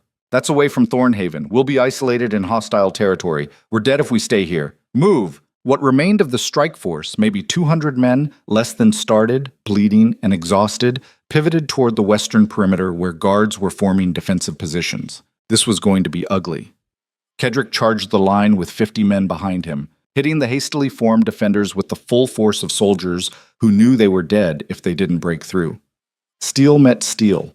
Bodies collided. Men screamed and died in the narrow space between survival and extermination. Kaedric's sword shattered someone's collarbone, turned, caught another soldier across the face, pivoted into a thrust that punched through leather armor and into something soft that made the enemy combatant drop like a puppet with cut strings. Mechanical, efficient, horrible. This was what he'd become after 20 years of violence. Not a man, a weapon that occasionally remembered being human. The defensive line broke. Kaedric's force punched through into forest beyond the camp, leaving bodies and chaos behind, running through darkness with enemy soldiers in pursuit and no clear path back to Thornhaven. They'd succeeded in burning Cassian's supplies. They'd also succeeded in isolating themselves in hostile territory with an army hunting them. Strategic victory. Tactical disaster. Kaedric kept moving, leading survivors deeper into forest, putting distance between them and immediate pursuit, knowing that somewhere behind them, Cassian Thorn was organizing hunting parties that would track them through. These woods with the patience of a man who'd won sieges by refusing to give enemies any path to survival. "We need to circle back to Thornhaven," Gareth said, breathing hard, face covered in blood that might be his or someone else's. "If we're caught out here, I know." Kaedric stopped, letting his men catch up. They were scattered, exhausted, some wounded, all terrified. He could see it in their eyes, the realization that their duke's desperate gambit had gotten them trapped behind enemy lines. But he could also see something else. Pride. They'd attacked an army 5 times their size and burned months of supplies. Had proven that Thornhaven wasn't just going to starve quietly. Had forced Cassian Thorn to react instead of dictate terms. They'd change the equation even if it killed them. "Listen to me," Kaedric said quietly, his voice carrying to the men gathered around him. "We're cut off from Thornhaven. Enemy forces are hunting us. Our odds of survival just got worse." Someone laughed, bitter, exhausted. "But we did what we came to do. Burned their supplies, destroyed their siege equipment, forced them into a position where patient starvation isn't an option anymore." Kaedric met their eyes. Cassian Thorn came north expecting an easy siege. "We just showed him there's nothing easy about the north." More laughter now, grim but real. "We circle back to Thornhaven through the eastern ridge. It's longer, harder, but it keeps us in terrain where small numbers are advantage instead of liability." Kaedric raised his sword. "And if they catch us before we reach home, we make them earn every inch. Understood?" "Understood." The response came ragged but unified. "Then move." They disappeared into darkness. 200 men who just reminded the Crown's best commander that the North didn't break easily, and behind them Cassian Thorn's army scrambled to recover from chaos that should have been impossible. "Quiet." Dawn found them 3 miles from Thornhaven, moving through mountain passes that turned cavalry advantage into liability. Behind them, pursuit had intensified. Cassian had sent tracker teams and light infantry, soldiers who knew how to move through rough terrain, who could match Kadrick's pace and pressure his formation. Not enough to overwhelm, just enough to keep them running. Keep them exhausted. Keep them from stopping long enough to rest. Attrition warfare. Cassian couldn't afford to let them reach Thornhaven, couldn't allow the raid to be seen as successful. So he was spending men hunting down survivors to prove that desperate action only accelerated destruction. Another soldier fell, arrow through his leg from pursuers they couldn't see but knew were there. "Leave him," Kadrick ordered. "My lord, we can't carry wounded and maintain pace. Leave him." The look in his men's eyes was pure betrayal, but Kadrick ignored it. Command meant making choices no one else wanted to make. Meant accepting that saving everyone was impossible when survival depended on speed. The wounded soldier would be captured, probably executed. But better one man than 200. That was the arithmetic of combat. Brutal, necessary, unforgivable. They kept moving, leaving bodies behind, and Kadrick felt each abandonment like a blade between ribs, but didn't let it show because command required projecting certainty even when drowning in doubt. Thornhaven's walls appeared through morning mist. Home. Safety. Just 2 miles across open ground where Cassian's forces could see them and bring cavalry to bear. This was the moment. The final sprint where they either made it back or died within sight of salvation. Kadrick looked at his surviving men, maybe 150 now, battered and bleeding, pushed beyond limits most soldiers never faced, and felt something shift in his chest. Not hope, not confidence, pride. These men had followed him into insanity and survived, had proven that Thornhaven's garrison wasn't just going to accept defeat, had changed the equation in ways Cassian would spend days calculating. "Run," Kadrick said simply. They ran, across open ground, through morning light, with enemy cavalry appearing behind them like demons summoned from nightmare, thundering across the distance with lances ready and death in their eyes. Thornhaven's gates opened. Archers appeared on the walls, raining arrows toward pursuing cavalry, buying seconds that meant everything. Kadrick's force sprinted through gates that slammed shut behind them, and suddenly he was back inside walls he'd left expecting never to see again. They'd made it. Barely. Bloodied. Reduced by half. But they'd made it. Gareth collapsed against the gate, breathing hard, face a mask of exhaustion and relief. That was insane. Yes, we lost half our strike force. I know. Was it worth it? Kadrick looked toward the tower where Serafina would be watching, where he'd stood yesterday calculating impossible odds and choosing action over acceptance. "Ask me in a week," he said, "when we see how Cassian responds to having his siege strategy burned to ash." The response came that afternoon. Cassian Thorn himself approached Thornhaven's gates under flag of parley, flanked by 2 guards, his armor pristine despite the chaos of the previous night. Kadrick met him on the walls, standing where the entire garrison could see both commanders facing each other across the divide between rebellion and authority. Cassian looked up with an expression that mixed respect and contempt in equal measure. "Duke Ashmont." His voice carried easily across the distance. That was impressive. Reckless. Suicidal. But impressive. "Lord Thorn." Kadrick kept his voice level. "I assume you're here to discuss terms. I'm here to offer you a final chance at surrender." Cassian's tone was conversational. "You burned my supplies, destroyed siege equipment, killed 40 of my men.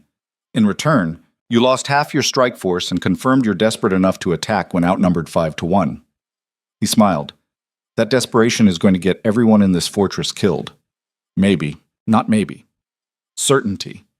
Cassian gestured toward his camp where soldiers were reorganizing, building new siege lines, preparing for assault instead of patient starvation. "You wanted to change the equation. You succeeded. But the new equation is worse. I'm no longer waiting for starvation. I'm attacking in 3 days, full assault. And when I breach those walls, when I will breach those walls, everyone inside dies." He paused, except Lady Serafina Vale. Kadrick felt ice slide down his spine. "Lady Vale will be returned to the capital alive," Cassian continued. "Married to a suitable noble, her bloodline preserved. That's mercy I'm offering despite her involvement in your rebellion." He met Kadrick's eyes. "But only if you surrender now. Walk out of those gates, kneel before the crown's authority, and I'll ensure she survives what's coming." The offer landed like artillery. Surrender and Serafina lives. Fight and she dies when the walls fall. It was the same tactic Cassian had used on Aldrich. Find the weakness. Apply pressure. Force impossible choices. Kaedric looked down at the commander who'd spent a career winning through ruthless competence and felt something cold and murderous settle in his chest. "Tell the crown." "I have a counteroffer," Kedrick said quietly. Cassian raised an eyebrow. "I'm listening. When you assault these walls, you'll lose thousands. Maybe half your army before you breach the gates. Because every man, woman, and child inside Thornhaven knows what happens if they surrender. They know the crown executes rebels as examples." He leaned forward. "So they're going to fight like people with nothing to lose. And that kind of desperation," Kedrick smiled without humor, "is worth 10 times your numbers. You're bluffing." "Am I?" "Test me. Bring your army. Breach these walls. And discover exactly how expensive mercy becomes when you're fighting people who've stopped caring about survival." Cassian stared at him for a long moment, and something shifted in his expression. Recognition. The look of one professional acknowledging another. "You're going to lose," Cassian said quietly. "You know that. Probably. But you're going to bleed for it. And when this is over, when you return to the capital with a quarter of your army dead, the king is going to ask if crushing one northern duke was worth the cost." Kaedric's voice was flat. "Make your choice, Lord Thorn. Walk away and live. Or attack and discover why the north has never been conquered easily." Cassian turned without responding, walking back to his camp with his guards, and Kaedric watched him go, knowing that he'd just made the situation irrevocably worse. Cassian would attack in 3 days. And when those walls fell, because they would fall, everyone Kaedric cared about would die. Behind him, footsteps approached. "Serafina." "He heard what Cassian offered," she said quietly. "You were listening." Everyone was listening. She moved to stand beside him, looking out over the enemy army preparing for assault. "He offered me life if you surrender." "He did." "Are you considering it?" Kedrick looked at her. This woman who'd arrived broken and had become the reason he'd started a rebellion he couldn't win, and felt something break inside his chest. Not certainty. Not strategy. Just the simple truth that loving her had destroyed every calculation he'd spent 20 years perfecting. "No," he said. "I'm not considering it." "Why not?" Serafina's voice was shaking. "If you surrender, you die, but I survive. That's something. That's more than we'll have if you fight. You'll survive as property, married to some noble who'll use you for bloodline and political advantage, living the same life your father condemned you to." Kedrick turned to face her fully. "I won't trade your freedom for your survival. Won't send you back to becoming someone's tool after you finally escaped. Then we die together. Probably. That's not romantic. That's wasteful." "Maybe." Kedrick pulled her against him. "But at least we die human, die choosing, die meaning something instead of surviving as weapons for people who see us as expendable." Serafina was crying now, and Kaedric held her while below them, 5,000 men prepared to assault walls that couldn't hold and kill everyone inside who dared believe defiance was possible. 3 days. That's how long they had before everything ended. 3 days to prove that monsters could choose humanity even when it killed them. 3 days before the Crown's best commander turned Thornhaven into a lesson written in blood. And standing on the walls holding the woman he loved, Kedrick Ashmont realized that he'd finally found something worth dying for. The only question was whether dying for it would change anything, or if resistance was just another form of surrender disguised as choice. The answer would come in 3 days. When the walls fell, and the realm discovered what happened when you pushed the North's monster too far. The final 3 days passed like watching an execution clock count down in a language everyone understood but no one wanted to translate. Kedrick spent the hours preparing Thornhaven for assault that would come whether they were ready or not. Every able body was armed and positioned. Every weak point in the walls was reinforced with whatever materials remained. The wounded who could still fight were given weapons and assigned to secondary defensive positions. Even the servants, cooks, stable hands, people who'd spent their lives avoiding violence, were taught how to hold a blade and where to strike when enemies breached the gates, because the gates would be breached. Cassian Thorn didn't lose sieges, and desperation wasn't strategy, no matter how much Kaedric wanted to believe otherwise. The arithmetic remained brutal and absolute. 5,000 attackers against maybe 800 defenders. Walls that could slow but not stop a determined assault. Supplies damaged by sabotage. No reinforcements coming, no relief force marching to their salvation. They were going to lose. The only question was how many they'd take down first. On the second night, Gareth found Caedric on the battlements staring at Cassian's camp where fires burned like stars fallen to earth, each one representing soldiers who'd come north to crush rebellion and probably would. "You should sleep," Gareth said without conviction. "Can't. Every time I close my eyes, I calculate casualties." Caedric didn't look away from the enemy camp. "See their formations. Count how many of our people die in the first wave versus the second. It's exhausting. That's command. The privilege of knowing exactly how badly things will go wrong before they happen." They stood in silence for a moment. Two men who'd fought together for 15 years, who'd survived battles that should have killed them, who were about to face the fight that finally would. "I'm sorry," Caedric said quietly. Gareth looked at him sharply. "For what? For getting you killed. For starting a rebellion I couldn't win. For believing that defiance mattered more than survival." Caedric finally turned to face him. "You could have left. Could have refused to follow me into this." "You stayed anyway." "Of course I stayed." Gareth's voice carried no resentment. "I followed you for 15 years through every miserable decision the North forced on us. Why would I stop now just because the decision is suicidal?" "Because it is suicidal. Maybe. But it's also the first time I've seen you choose something other than survival. Choose someone other than yourself." Gareth gestured toward where Seraphina was visible in the tower, organizing supplies with the same cold efficiency she'd used to survive her father's political games. "You spent 20 years being the realm's weapon, the crown's monster. Finally, you decided to be human. If that gets us killed," he shrugged, "at least we die knowing you were worth following." The words landed harder than they should have because they were true. Caedric had spent 2 decades pushing people away, refusing emotional attachment, ruling through fear because connection was vulnerability. He'd become exactly what the realm needed him to be: efficient, brutal, alone. And it had kept him alive but hollow. Seraphina had changed that, had refused to flinch, had looked at the monster everyone feared and seen someone worth saving. And saving her, choosing her over strategic calculation, had given his life meaning for the first time since his father died. If that meaning killed him, so be it. At least he'd die human. "Thank you," Caedric said quietly, "for staying, for following, for not abandoning me when you should have. Thank you for finally giving me something worth dying for." Gareth clasped his shoulder once, then left to check defensive positions, and Caedric remained on the battlements calculating odds that wouldn't improve no matter how long he stared at them. Below, Thornhaven prepared for the end with the grim efficiency of people who'd stopped believing in miracles and started believing in making their deaths expensive. That was the North's real strength. Not hope, not faith, just the stubborn refusal to make things easy for enemies who assumed conquest was inevitable. Dawn of the third day arrived with fog thick enough to cut with a blade. Caedric stood in the courtyard surrounded by every person in Thornhaven capable of holding a weapon, looking at faces that ranged from terrified to resigned to grimly determined. Young soldiers who'd never seen real combat, veterans who'd seen too much, servants who'd been handed weapons and taught killing in 3 days what should take months. They were going to die today. Most of them. Maybe all of them. But they deserved honesty before the end. "Listen to me," Caedric's voice carried across the silent courtyard. "In a few hours, Cassian Thorn will assault these walls with 5,000 men. Professional soldiers.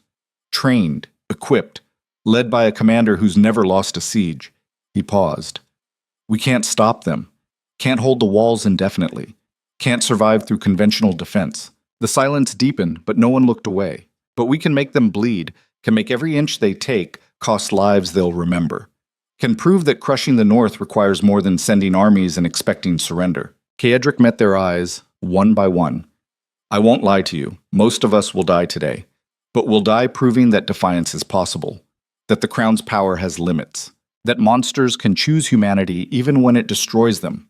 He drew his sword, scarred, notched, reliable, and raised it toward the walls. "When they breach the gates, we fight. Not because we'll win, but because some things matter more than survival. Because being free for one day is worth more than living as tools for people who see us as expendable." He lowered the blade. "And because 20 years from now, when the next crisis comes, someone will remember that Thornhaven didn't kneel easily. We'll remember that defiance, even doomed defiance, still matters." For a long moment, no one moved. Then a young soldier, barely 20, face pale with fear, raised his weapon. "For Thornhaven." Another joined him, then another.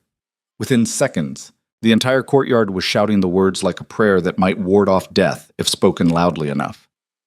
For Thornhaven, Kaedric felt something break in his chest. Not hope, something deeper. The recognition that these people were about to die for his choice, and their willingness to do so was both the most humbling and most terrifying thing he'd ever experienced. This was Command's final lesson. Power didn't come from fear or strength or strategic brilliance. It came from people deciding you were worth dying for, and nothing in 20 years of ruling had prepared him for that responsibility. Positions, he said quietly. The garrison dispersed, moving to defensive positions with the discipline of soldiers who'd accepted their fate and decided to make it count. Seraphina appeared beside him, dressed in leather armor they'd found in storage, hair pulled back, face set in an expression that mixed terror and determination in equal measure. "I'm fighting with you," she said before he could object. "No, yes." Her voice was firm. "I'm not hiding in some tower while you die defending walls. If this is the end, we face it together. Those were your words. Stand by them," Kaedric wanted to argue. Wanted to lock her somewhere safe where she might survive when the walls fell. But looking at her expression, he recognized the futility of protection when the person you're protecting refuses to be saved. She'd spent her entire life being treated as property. She wouldn't spend her final hours accepting it. "Stay close," he said quietly. "When the walls breach, stay with me. Don't get separated. I won't." They moved to the main gate where the first assault would hit hardest, and Kaedric took his position at the front where commanders belonged when asking the impossible from soldiers. Around them, Thornhaven fell silent except for wind and distant sounds of Cashin's army preparing for assault. Then the drums started, slow, rhythmic, the sound of 5,000 men moving in formation, advancing through fog toward walls that would soon crumble under professional violence delivered with ruthless efficiency. This was it, the final battle, the end of everything Kaedric had built over 20 years, and standing beside Seraphina with 800 defenders at his back, Kaedric felt something unexpected settle across his shoulders. Peace. Not acceptance of death, but peace with the choice that led here. He'd spent 20 years surviving through fear and isolation, and it had kept him alive but empty. Now he was going to die for connection and meaning and the simple truth that some things mattered more than power. That felt like redemption. Violent, tragic, but real. The fog parted and Cassian Thorne's army appeared like a vision from nightmare. Thousands of soldiers in perfect formation, siege equipment rolling forward, banners snapping in morning wind. Kaedric raised his sword. "For Thornhaven," he said quietly. The response came as a roar that shook the walls themselves, and then the world exploded into violence.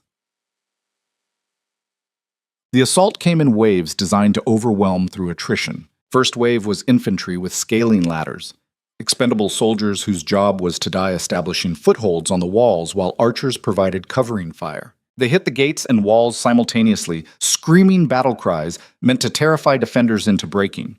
They underestimated northern stubbornness. Thornhaven's archers fired from elevated positions, dropping attackers before they reached the walls.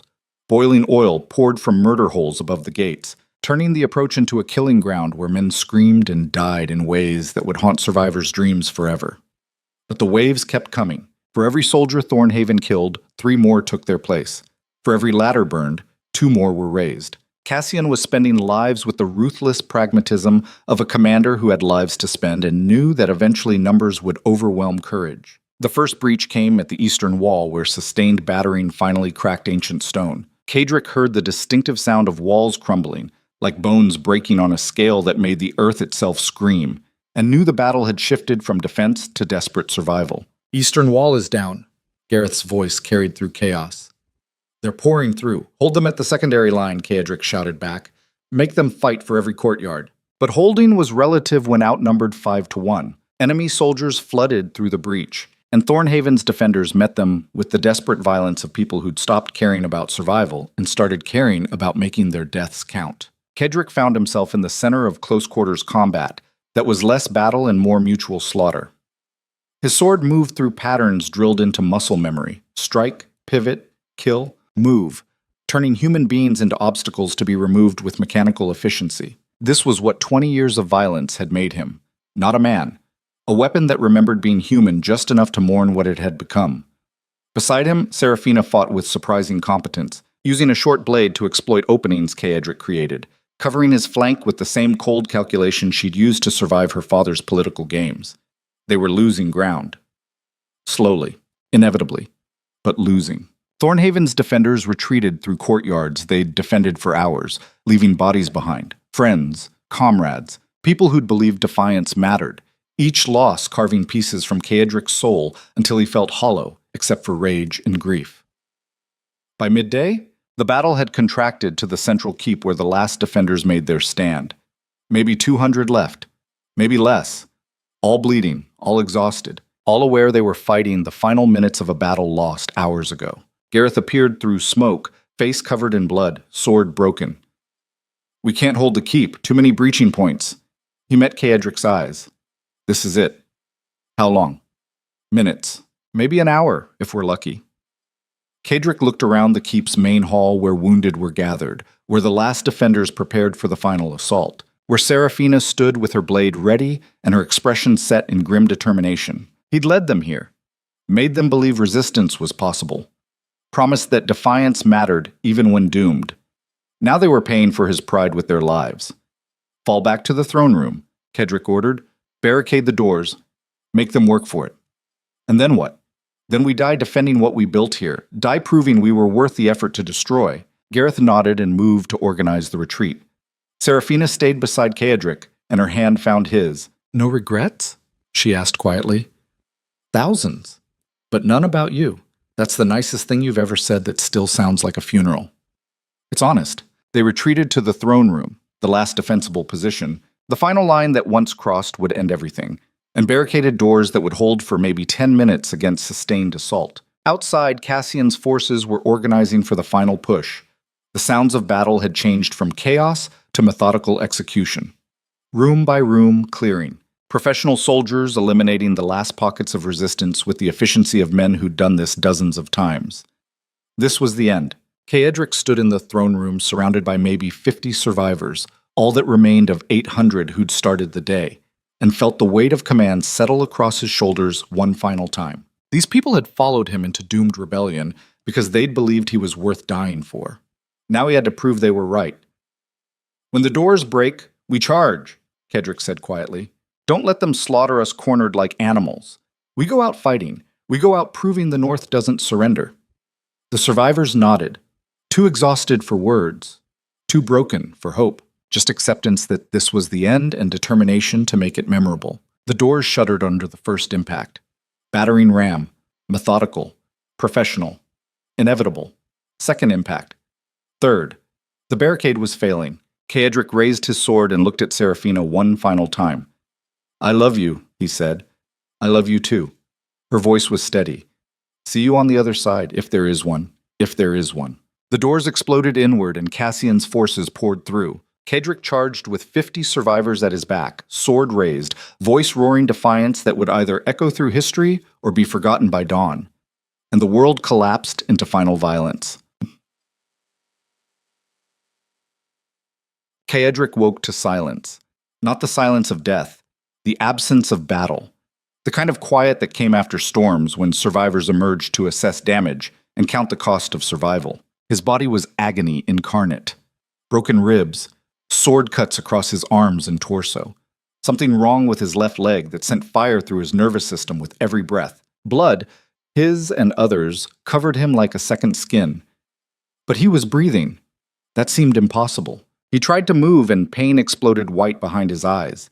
Around him, the throne room looked like something from hell's deepest circle. Bodies everywhere, blood pooling across stone floors. The smell of death so thick it felt solid. And standing in the center of it all, watching him with an expression that mixed respect and exhaustion, was Cassian Thorn. The commander's armor was damaged. His face showed cuts and bruises. One arm hung at an odd angle, broken or dislocated. He looked like he'd been through the same battle Caedric barely survived. "You're alive," Cassian said quietly. "Surprising." Caedric tried to speak, but his throat was too damaged. He managed a sound that might have been a question. "You fought like demons," Cassian continued, moving closer. "Killed hundreds. Made this the most expensive siege of my career." He paused. "Out of 5,000 men, maybe 3,000 are still combat effective. You cost me 2,000 casualties taking a fortress defended by 800. Around them, Cassian's soldiers were moving through the throne room, separating living defenders from the dead, providing medical attention to those who might survive. Professional, efficient, lacking the cruelty that often followed hard-fought victories. "Where is she?" Kadric managed to rasp. "Seraphina!" Cassian gestured, and two soldiers brought her forward. Then she was alive, bleeding from a dozen wounds but conscious. When she saw Kadric, relief flooded her expression and she tried to pull away from her captors to reach him. The soldiers held firm. "Lady Seraphina Vale," Cassian said, "daughter of a traitor, accomplice to rebellion. By rights, I should execute her alongside you." He paused, studying them both. "But I'm tired. My men are tired. And burning through 2,000 lives to crush resistance has made me question whether the crown's justice is worth this cost." Kadric stared at him, not understanding. Cassian moved to a broken throne that had witnessed 20 years of harsh but stable rule, and sat with the weariness of someone who'd won but lost too much in the winning. "The crown sent me to make an example of you," he said, "to prove that rebellion leads to destruction, to show the realm what happens when subjects defy royal authority." He looked around the devastated throne room. "I think I've done that. The question is whether killing what's left serves any purpose beyond satisfying vengeance." "You're offering terms," Kadric rasped. "I'm offering reality." Cassian's voice was flat. "I can execute you both. Complete my orders. Return to the capital with your heads and the satisfaction of total victory. But I'll be returning with half my army dead and the North destabilized for a generation. Or what? Or I acknowledge that some men are too dangerous to kill because their death creates martyrs." Cassian met his eyes. "You held this region stable for 20 years through brutal competence, kept the North from tearing itself apart. The crown might despise you, but they need what you provide. What are you suggesting? That you kneel. Formally submit to the crown's authority. Accept punishment, exile, title stripping, whatever face-saving measure allows the king to claim victory. In exchange," he gestured to Seraphina, "she lives. You live.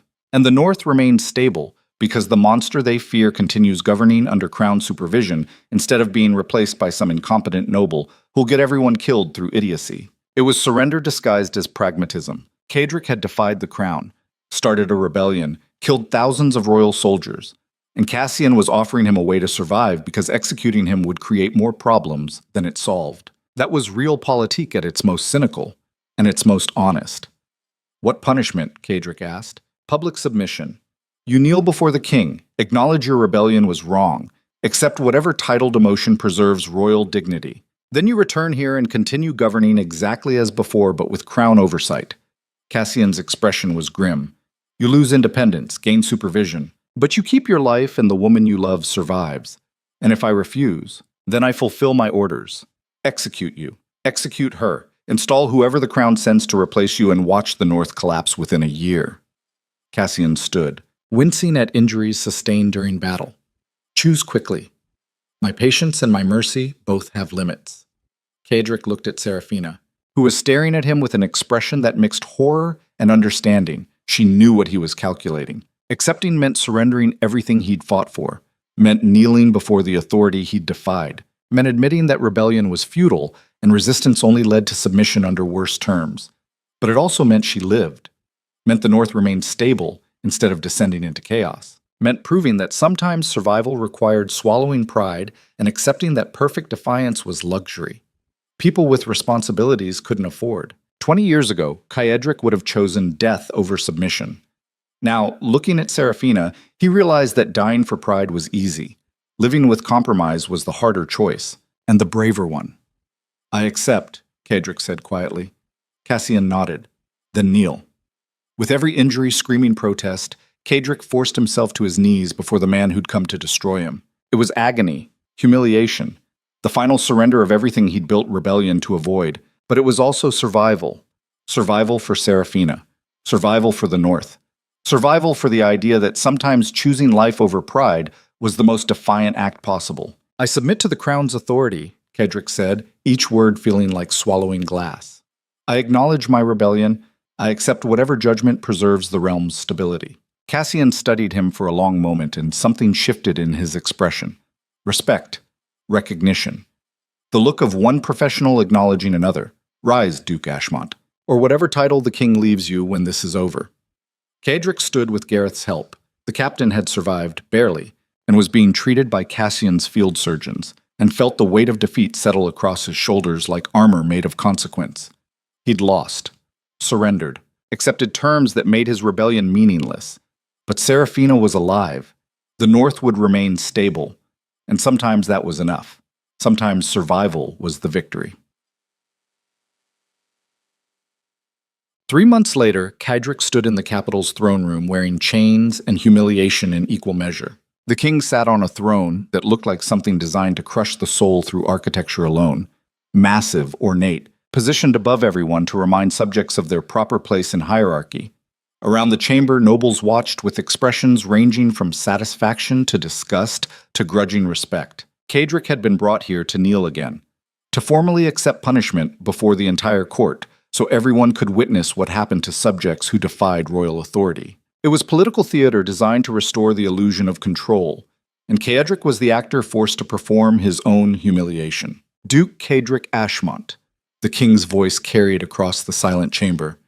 You raised rebellion against the crown, defied royal summons, killed loyal soldiers, destroyed property, caused chaos that required military intervention to resolve. Kaedric remained silent. This wasn't a conversation, it was sentencing. For these crimes, you are stripped of your title as duke. Your lands are forfeit to the crown. Your family name is stained. The king paused for effect. However, in recognition of your service to the realm and the necessity of stable governance in the northern territories, you will be reinstated as Lord Commander of the North, a military position with limited authority and full accountability to crown oversight. So he'd lost his title but kept his position. Lost independence but maintained function. It was the same governing role with different packaging designed to preserve royal dignity while acknowledging practical necessity. Kaedric had spent 20 years as Duke ruling through fear and autonomy. Now he'd spend the rest of his life as Lord Commander ruling through compromise and supervision. It felt like death by slow suffocation. But Seraphina was alive, sitting in the gallery watching with an expression that mixed relief and sorrow. The crown had allowed her to remain free, married her to Kaedric officially, recognizing their relationship as legitimate now that he'd submitted, and that made everything else bearable. He'd traded pride for her life, would make that trade again without hesitation. Do you accept these terms? The king asked. I do. Then let it be recorded that rebellion leads to diminishment, that defiance results in submission, that the crown's authority is absolute. The king stood. You are dismissed, Lord Commander. Return to your posting and remember the cost of pride. Kaedric rose, bowed with the minimum courtesy required, and left the throne room with Seraphina at his side. Behind them, nobles whispered about his fall from power, about how the mighty duke had been broken, about how rebellion only led to humiliation. They didn't understand that surviving to fight another day was sometimes the most defiant choice possible, that accepting defeat with dignity was harder than dying with pride, that choosing life with the person you loved over death for principles was the real victory. Kaedric had spent 20 years being the realm's monster. Now he was learning to be human, and humanity, he was discovering, required different kinds of strength than monstrosity ever had. Check. The journey back to Thornhaven took 2 weeks through mountain passes that felt like traveling backward through time to a life that no longer existed. The fortress stood scarred but standing, walls repaired, courtyards cleaned of blood. Garrison restored with soldiers who'd survived or been recruited to replace those lost. Everything looked the same from distance, but everything had changed. Kaedric was no longer Duke, no longer autonomous. Every decision now required crown approval. Every action was monitored by overseers sent north to ensure compliance. He traded absolute authority for supervised existence. It should have felt like prison. Instead, it felt like freedom. Because power without purpose was just weight crushing you into shapes you didn't recognize. And he'd been crushed so long, he'd forgotten what it felt like to choose based on what mattered instead of what was strategic. Seraphina stood beside him on the battlements where this entire nightmare had started months ago, and her hand found his with the casual certainty of someone who'd chosen him repeatedly when leaving would have been smarter. Regrets? She asked quietly. Thousands. But none about you. You keep saying that, because it keeps being true. They watched the sun set over territories Kaedric had governed for 20 years with brutal competence and would now govern with brutal compromise. Nothing had changed except everything. He'd lost his title, lost his independence, lost the fear-based authority that had kept enemies at distance. but he'd gained something more valuable: connection, purpose. The simple truth that survival without meaning was just slow death, and he'd been dying slowly for 2 decades before Serafina arrived and reminded him what living felt like. "I love you," Kedrick said quietly. "I know." Serafina leaned against him. "That's why I stayed. Why I keep staying. Because loving you, even when it gets us both nearly killed, is better than existing safely alone." That's the worst romantic speech I've ever heard. It's honest. They stood together as darkness claimed the northern territories, and wind carried the first hints of winter that would be harsh and unforgiving and exactly like every winter before it. But this time, Kedrick wouldn't face it alone. This time, he had someone who refused to let him retreat into isolation when things got difficult. This time, he had a reason to keep fighting that wasn't about power or survival or maintaining control. He had connection, and connection, he was learning, was worth more than any title or territory or illusion of autonomy.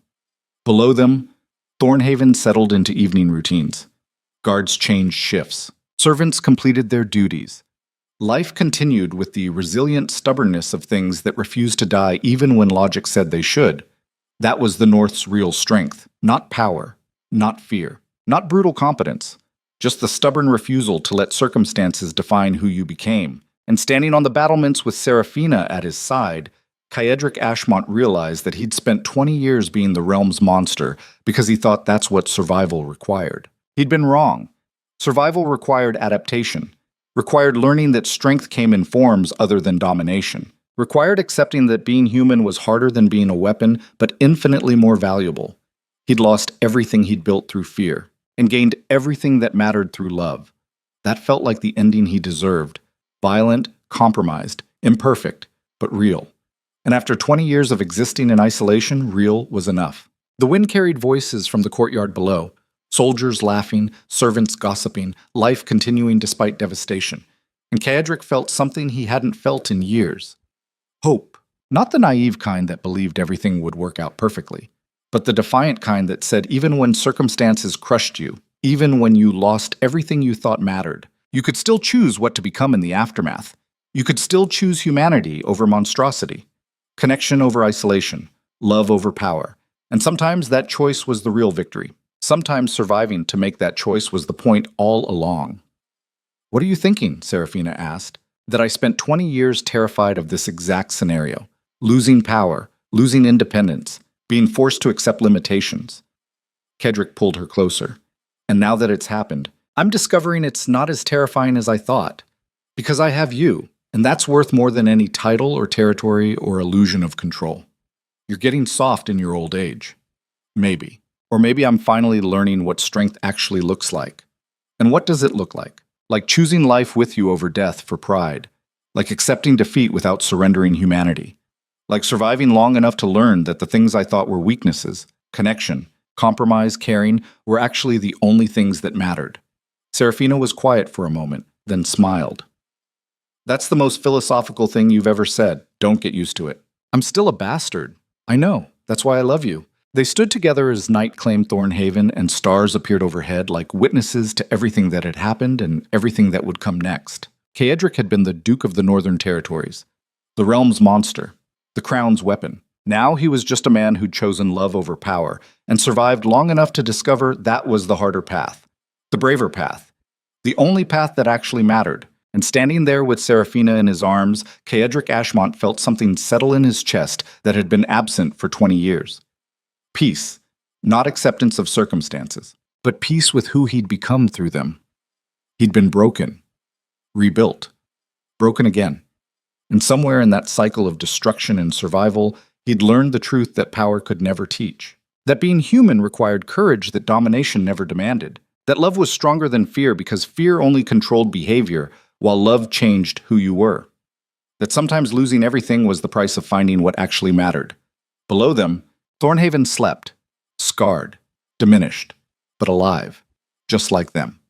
And as winter winds carried the promise of harsher days ahead, Kaedric held the woman who'd refused to let him die alone and made a promise to himself. He would govern these territories with the same brutal competence the North required, would protect the people who'd chosen to follow him even when following meant dying, would prove that men who'd been monsters could learn to be human without losing the strength that made them worth following. But he would never again mistake power for purpose, never again confuse isolation for safety, never again believe that surviving without meaning was the same as living. He'd spent 20 years learning how to be the realm's weapon. Now he'd spend the rest of his life learning how to be Seraphina's husband. And somehow, that felt like the harder challenge and the greater victory in equal measure. The night deepened. The stars watched. And in the fortress that had witnessed 20 years of harsh rule and brutal compromise, two people who'd survived everything the realm could throw at them stood together and chose the future over the past, chose connection over isolation, chose love over power, chose humanity over monstrosity. And in that choice, found something stronger than any title or territory or illusion of control could ever provide. They found each other. And that was enough. That was everything. That was the ending they'd earned through blood and compromise, and the kind of stubborn defiance that refused to accept that survival was the only goal worth pursuing. Because surviving was easy. Living was the real challenge, and they'd both finally learned the difference.